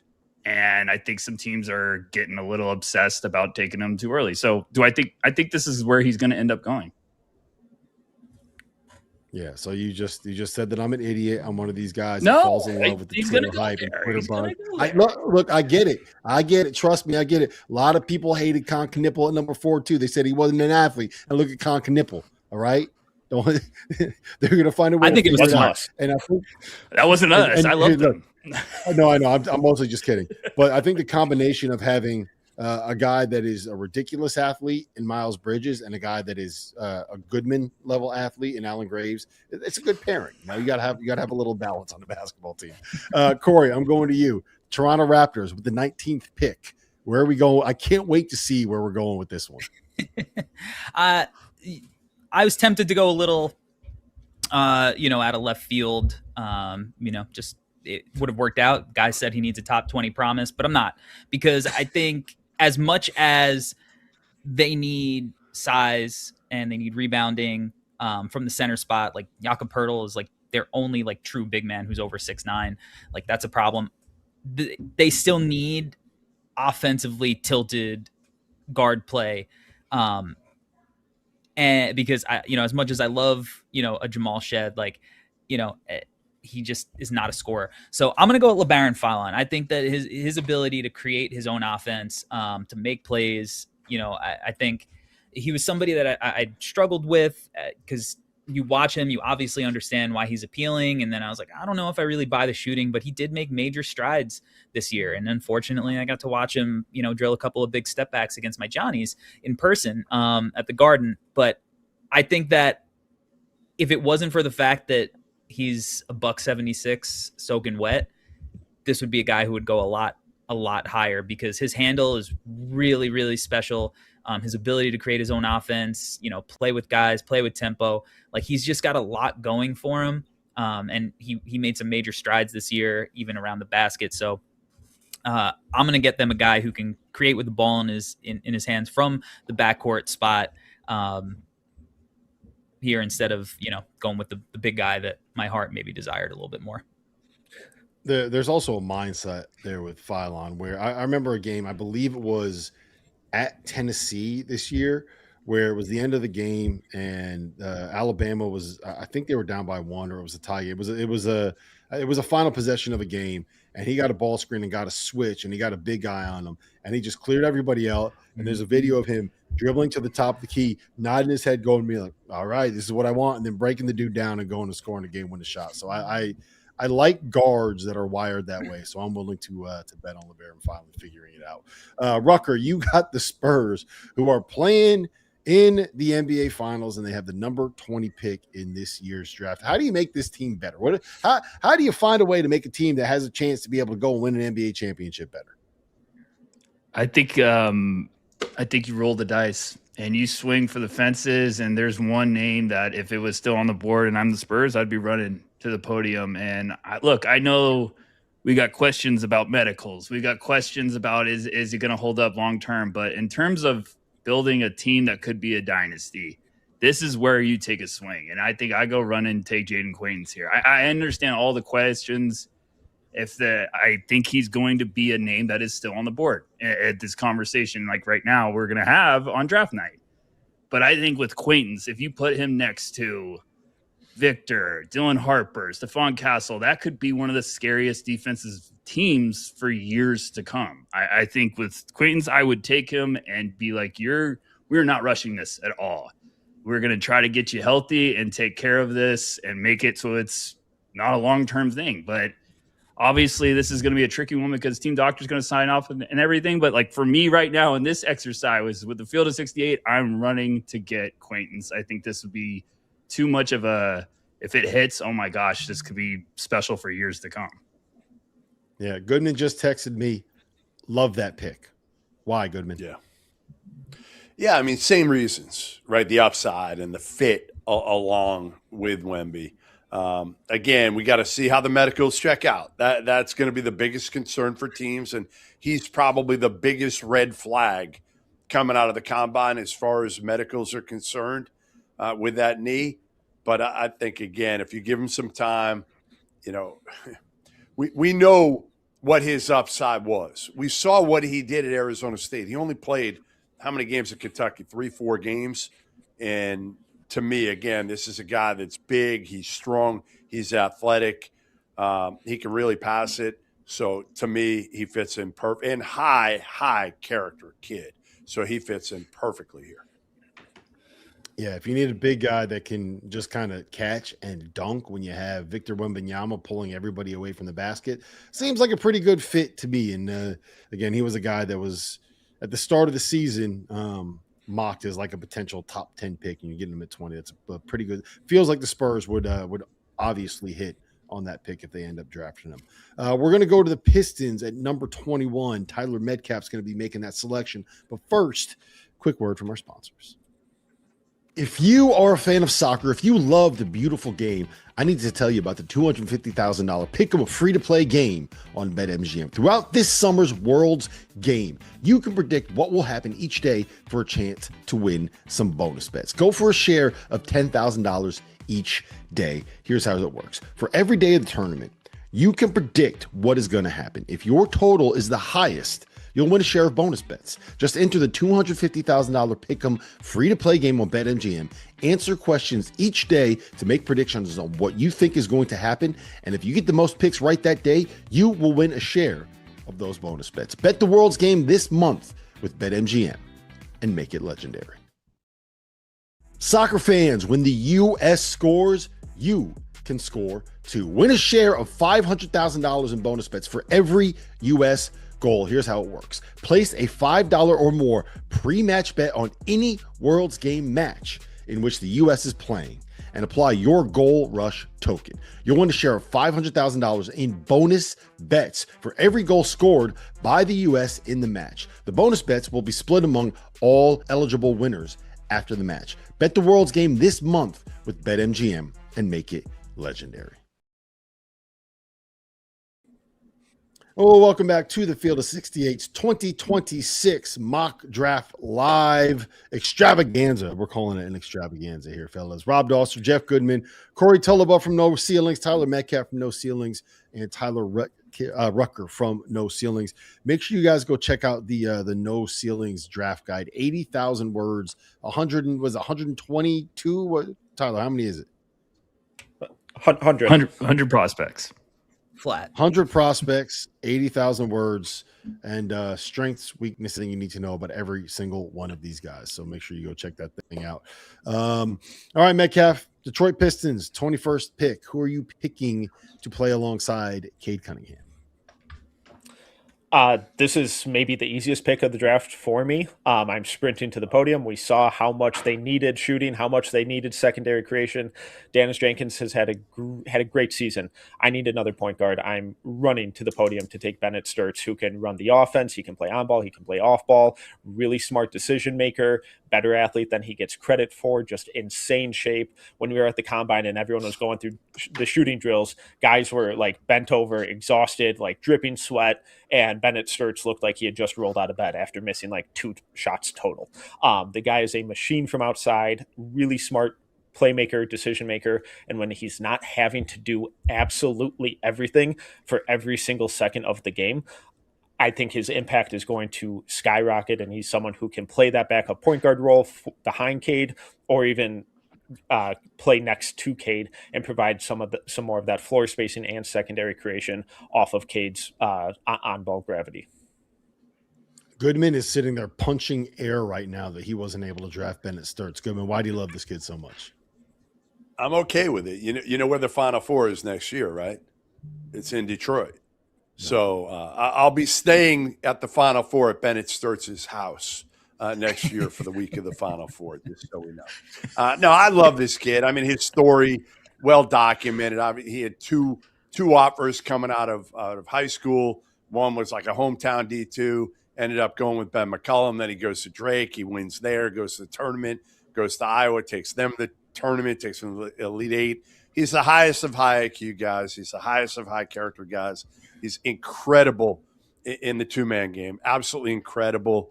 Can shoot it, crafty enough, gets to the basket. Everything about him I love. And him next to Cade, and Rob knows how much I loved Cade, a few years ago. So, I might move to Detroit. Well, no, I'm not going to move to Detroit. There's no way in hell I'm moving to Detroit. Let's be honest. I was going to say, Great moving pizza. to Detroit is not something you're going to do. You might boycott college basketball because the Final Four is in Detroit, and you have to spend 6 days there. You're not moving to Detroit. Settle down, Goodman. No. I am the 22nd pick. I am the Philadelphia 76ers. I'm going to be drafting for my adopted hometown team here. I think the biggest thing they need, look, you build around Tyrese Maxey and VJ Edgecombe and some of these guards that they have, right? And I think when you see Joel Embiid, if you want to be able to keep this guy around and effective for and healthy for as long as possible, you probably want him being someone that is a little bit more perimeter oriented. It feels like that's kind of where he's heading towards right now. And if you look at what their roster is, right, like you can project the point guard, you can project a shooting guard, you can project people at the small forward spot, you can project the center, and there's just a big gap at the 4. Like who's playing that? I don't even know if they actually have a power forward on the roster right now, someone that you would want to play the 4. I'm going to go with Chris Senac. I think Chris Senac is a guy that you can trust to be a rebounder. I think he is someone that is coming from a Houston program where you have to be taught to be nasty, right? And I think that he's kind of developed that. He's long, he's athletic, he's going to finish stuff around the basket. And I think that there is a little bit of potential there where maybe long-term he can also be a backup 5. So I like the versatility there. I like the athleticism. If Jaden Quaintance was still on the board and he can get sniped 2 picks earlier, that would have been the guy that I was going with here in this spot. But I will be going with Chris Senac as the 22nd pick in the draft to the Sixers. Corey, go ahead. Take a dump all over this pick. Yeah, I don't know. If I was looking for nasty, I might head a different direction. I like my bigs to, take rim attempts at some point when they're on the court. I like Chris. I think that his rebounding is excellent. And I really like his ability to switch and defend on the perimeter. I question how somebody who has his measurables, which are elite, 240 pounds, 7'5" wingspan, 6'11", just cannot block a shot to save his life. He couldn't really block shots in high school either. I think, if you watched him against Lehigh in high school, you'd be like, this is the best big prospect in years. And that's basically the only time he's ever protected the rim. I just don't understand it, especially in this Houston system where all of their big men are always having outrageous block percentages. I think he wants to be Anthony Davis. And I think first we got to try to be Bobby Portis. That is a fair criticism. Goodman, you're picking for the Hawks again. You already selected Darius Acuff with the number 8 pick here. Who are you taking for Atlanta with the number 23 pick? I mean, as I said earlier, they got to get a big. They got to get some rim protection here. The bigs out there aren't especially big. Well, there are some, but I think they got to go big here. And I'd go with the guy who is absolutely looked like a different player second half of the year, and especially in the NCAA tournament. And that's your UConn Huskies' Terrace Reed, who's legit. I don't know, what did he measure at, guys? He measured at 6'10" and a half. What do you measure at? Yep. Do we know? Yep. 7'4" wingspan, 260 pounds. Yeah. The measurables are there. He's a legitimate 5 who can be a rim protector. You saw you can give him the ball and he could score in the post. Like Terrace Reed, again, the last month of the season was the best big man in college basketball. So to me, I think this would be a good pick for the Hawks.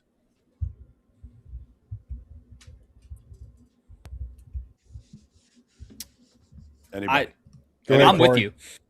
Honestly, when Rob was talking about his big man and the description, I thought he was going to go with Terrace, and I know his affinity for the Huskies, so it kind of shocked me. I got to spend time with Terrace during the pre-draft process, watch him work out. I've gotten to know him a little bit over the year. I love him as a person. In speaking to him, one of the things that I really loved about him was his self-awareness on why things didn't work out in Michigan and why they did in UConn, and being like, you know what, there were times where I didn't want to come back for my senior year because of how we're coached at UConn.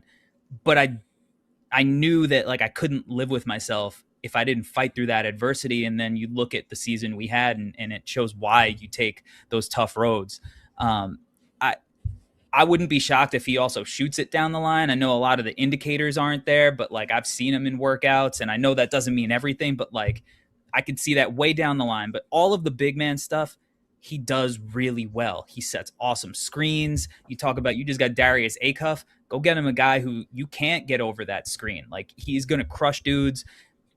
The improvements he made as a passer, not just from like, you know, the beginning of his career to this year, like from last year to this year, some of those passes he was making against Duke in tight windows during the tournament. Like I love this pick. Yeah. He went from being a guy that didn't know how to play to being someone that could really, really process the game over the course of his 2 years. And it didn't really click until about January of last season. And that's when UConn really took their turn. Goodman, we're going back to you. The New York Knicks are, as we record this, up 2-1 in the NBA Finals with the opportunity to be NBA champions here. What are you doing to make them better? Who are you taking here? Back-to-back picks for Jeffrey Goodman, by the way. I mean, I'm going to take a big man who can make a free throw, first of all. That's what I'm going to do. I'm going to take I'll start there. No, I think they need front court depth. I think they need a guy in case Mitchell leaves that they can plug and play. And to me, there's two guys on the board, and they're very different for me. I'd be choosing between Big Zuby, Ejiofor, who obviously the Knicks know well. He was down the road, flourished for Rick Pitino at St. John's, and Henry Vassar, who's a guy that at Carolina was terrific after transferring in from Arizona. Obviously, you know, I think Henry's a guy that's a little bit big. Well, he's definitely bigger. He's a legitimate 7-footer. They're just different. You know, I think Vassar's a guy who can probably give you a little bit more offensively at the next level in the NBA. But I think Zuby just gives you that toughness, that ferocity that I think plays well in New York. So I'd probably go Zuby here. Go ahead, Rucker. Tell me why that's crazy. It's not. I love Zuby. I think he's going to be a redraft guy that we all say should have gone much earlier. I think if he was a couple inches taller, we'd be probably talking about him in the lottery, even though he's a senior. I think Zuby just has everything you want from a defensive big. And I also think like it's something Corey just talked about with Terrace Reed. Like a lot of these bigs that might be going later in the first round are comfortable with what they are on the basketball court. And it's really important. And I think Zuby's a guy that, like, if he goes to the Knicks here, I think it's just fantastic value. If he goes picks earlier than this, I think it's still great value. He's probably one of my favorite films I've got caught up on this whole entire cycle. I think it's because of the versatility and what he does every single possession. There's something else that he does to try to impact the game. So I think for the Knicks, this would be a fantastic fit. Yeah, we just talked about Terrace Reed and how dominant he was. There's only one guy in college basketball that Terrace Reed could not move, could not back down, could not deal with when it came to the strength and the physicality, and that was Zuby Ejiofor in a couple of those matchups with St. John's. He was a dog. I did not like him as a UConn fan, but I love him as a player, and I think that's a great fit for him. Corey, the Los Angeles Lakers. Like, there's a lot going on in the Lakers. So there's a lot of stuff that's going to happen in this NBA offseason, and I think that the Lakers are maybe the biggest name in the NBA. We're trying to figure out what is happening there with LeBron James. As you try to figure that out, you got to make a pick here. 25th pick in the draft. Who are you taking? Yeah, you guys have both taken the wind out of my sails, both with Terrace and Zuby. Zuby should go significantly higher than this. Rucker's right. This is a redraft guy. He's just one of the 14 best players in this draft.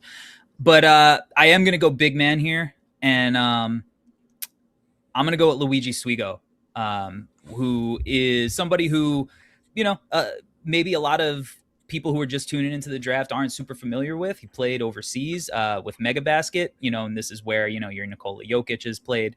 So, it's a great developmental team.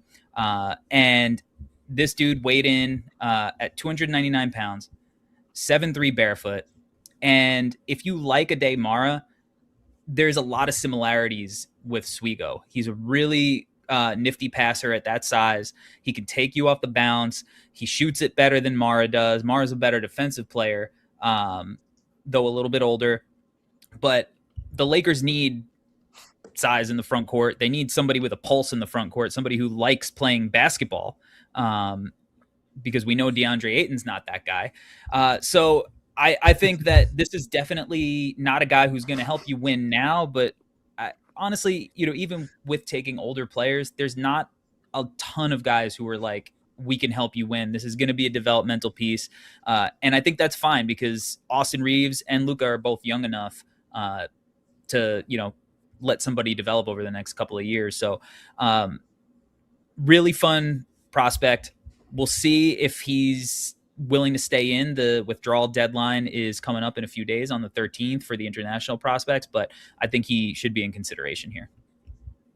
Yeah, it's a key if you're a basketball player to actually like playing basketball. I think that would be a good thing for these teams moving forward. I was going to go to Goodman for his breakdown of this pick, but I heard him Googling to try to figure out who the hell Luigi Swigo was.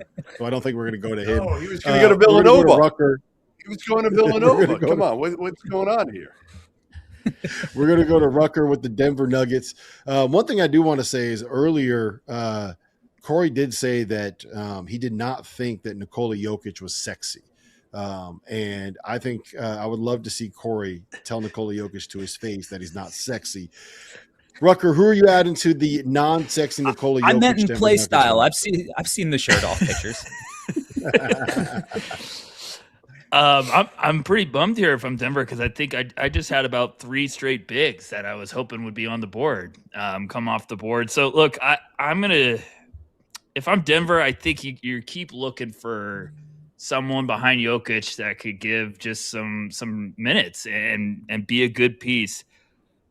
I think one name that would intrigue me here with just in terms of like fit with the system they have in place is Joshua Jefferson of Iowa State. But I have a guy that is personally much higher on my board that's still available. And I think at this point, when you're a team like Denver, you might want to take some talent and the best player approach and just reap the benefits and reap the rewards. So I'm going to go with Dalen Swain of Texas. I'm going to get a versatile, tough wing that I still think the best version of Swain is more of the Xavier defensive playmaker version that's tough.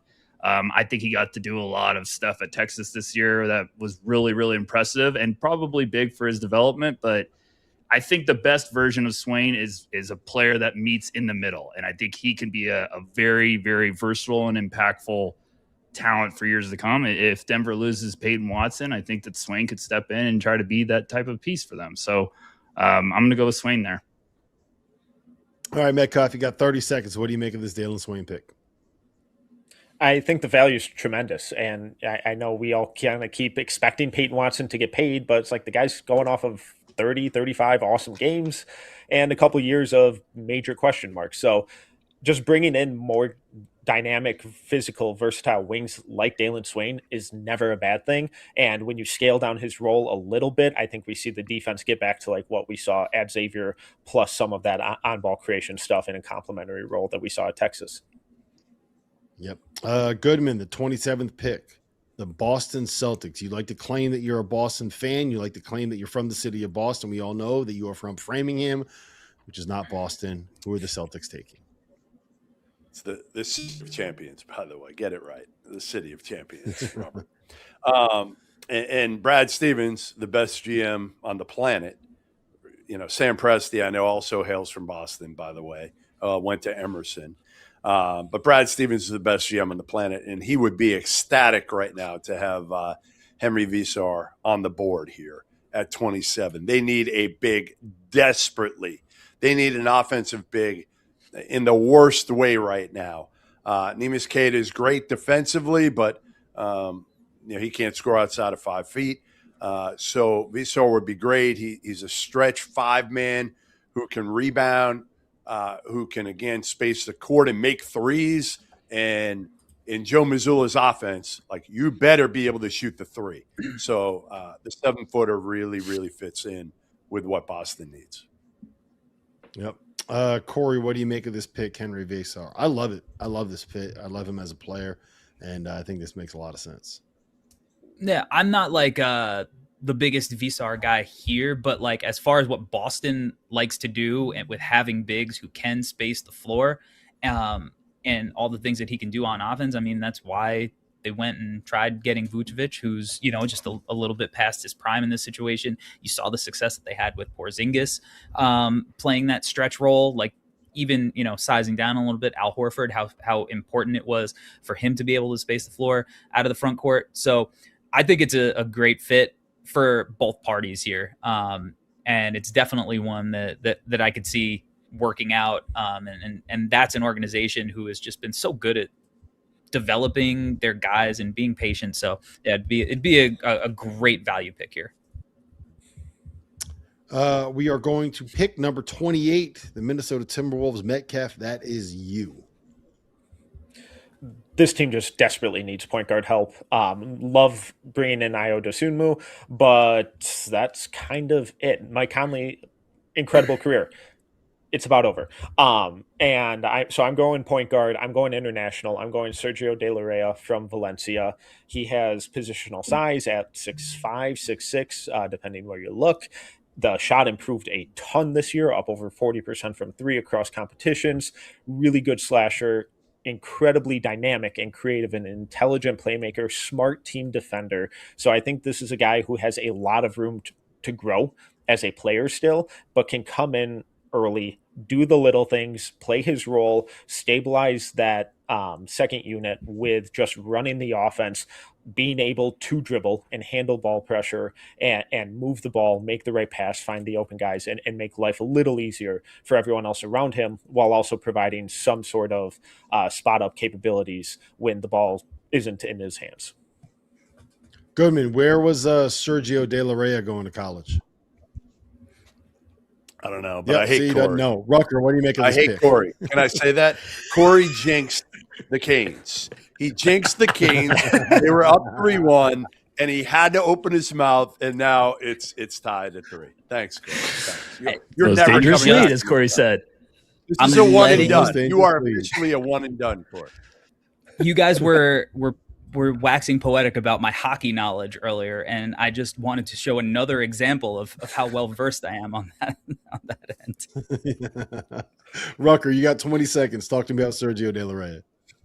No, I'll make it simple. Yeah, I think Metcalf's spot on here. I think Sergio is going to be a name that we're going to probably hear in the first round. I don't think this is a hot take. I think he's been buzzing for a couple years, and 6'6" with feel and a good looking shot. I think there's worse routes you can go here. And I think with the Timberwolves, you need someone with size and versatility and someone that can set the table. So I think Sergio here is a good route. The 29th pick, the Cleveland Cavaliers. We are going to Corey.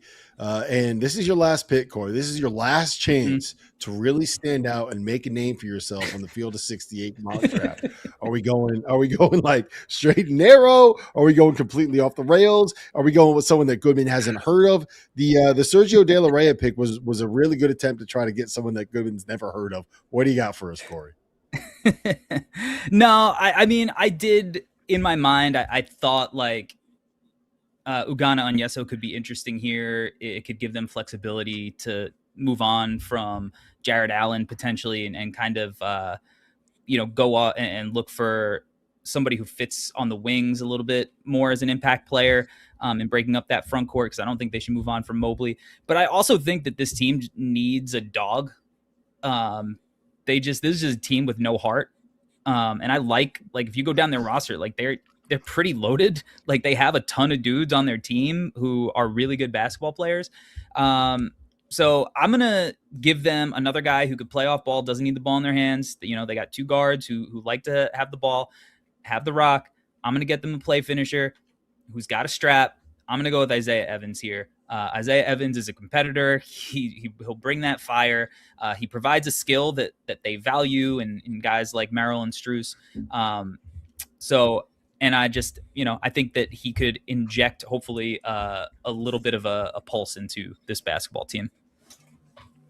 A little bit of a pulse. It's going to be very hard to do that when you have James Harden on the roster. Metcalf, talk to me about Isaiah Evans and this fit on the Cleveland Cavaliers.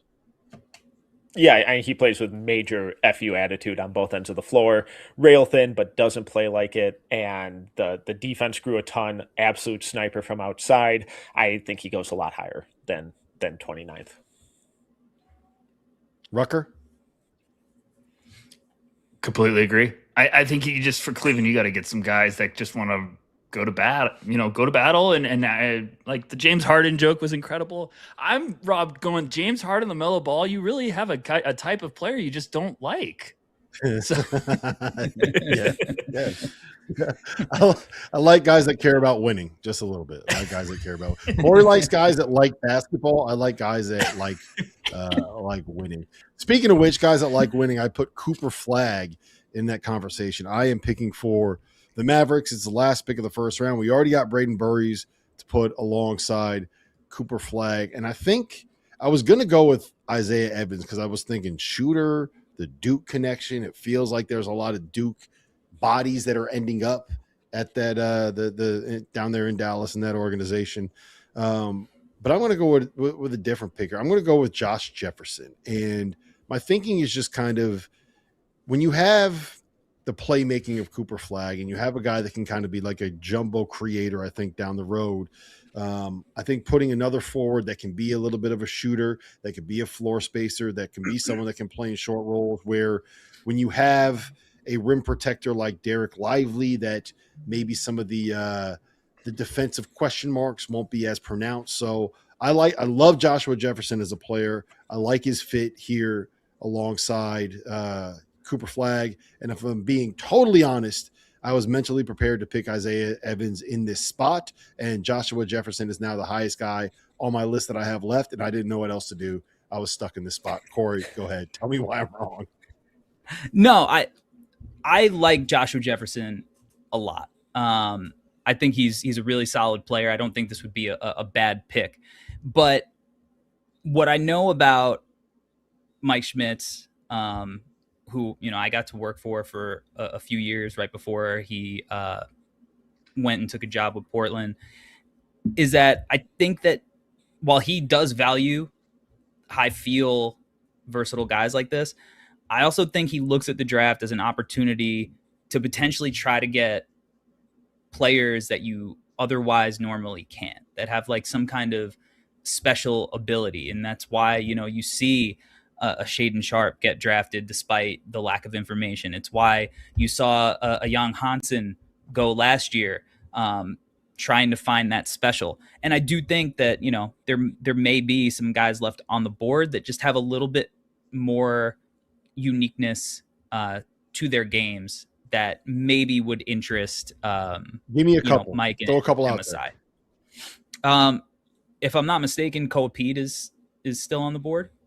And I know that what we saw from his shot at the combine was not ideal, but like I don't think that's necessarily going to scare teams away, because if I was in that situation, I'd be like, well, whoever he's working with is not going to be the person working with him, once he gets into our camp, and they're going to want to rebuild his shot, or go back to his initial shot, which I don't think was necessarily broken. He just never had confidence to shoot from, like, he was fine in the mid range. He was comfortable shooting there. Like, not to say there wasn't work to be done, but like really good athlete, good feel, like good passer, versatile defensively.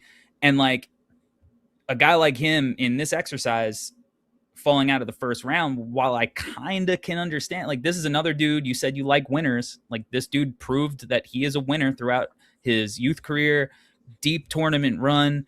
And I just think like his talent and the skills he brings is a little bit harder to find than a guy like a Josh Jefferson, who I think is going to be a good NBA player. And I wouldn't hate that pick. I just think when you have a chance to potentially get somebody who might drop in this situation, who has like, the blue chip pedigree and has that kind of talent, I think you might find a front office like this going after it. That's a very politically correct way of saying, Rob, that was a stupid freaking pick. That's the reason why you're hosting this and not one of the experts on the panel.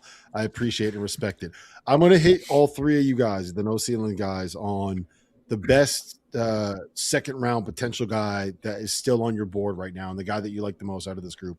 But before we do, I'm going to ask you kind of a college basketball focused question here, Goodman, because throughout this exercise, there were two players that kept their name in the draft despite having very real options to come back to school and make a whole bunch of money. And that's Koa Pete and Malik Thomas, who were not picked in this exercise. Malik Thomas obviously could have gone back to Arkansas and gotten himself a pretty significant bag. And Koa Pete, if he had returned to Arizona, we know that they had a very large amount of money that was kind of earmarked for him to come back and fill the power forward shaped hole that is currently on that roster between Ivan Karchenkov and Mateus Krivas.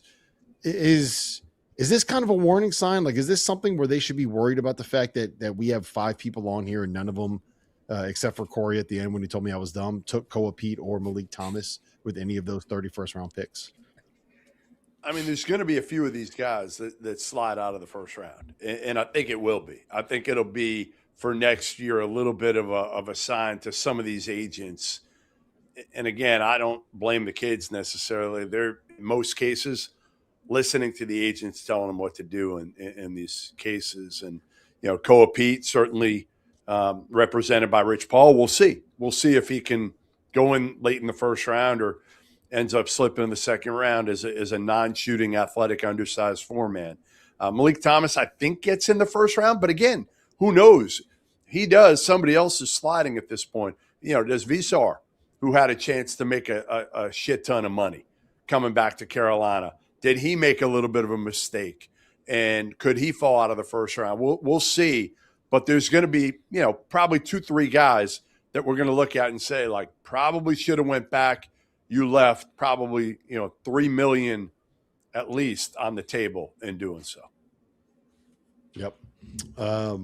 Yeah, I think there's going to be a lot of people that look back at this and say, hey, that we made the RJ Lewis mistake. We bet on ourselves when the opportunity was on the table to be able to get 2 commas with a mid with mid single figures being able to be in front of it. Like passing up $4 or $5 million, this feels like a lot of money.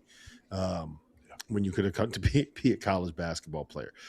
Best potential second round pick still on the board. Rucker, I'm going to go to you first on this one. Are we just talking best player, or do I think the best value?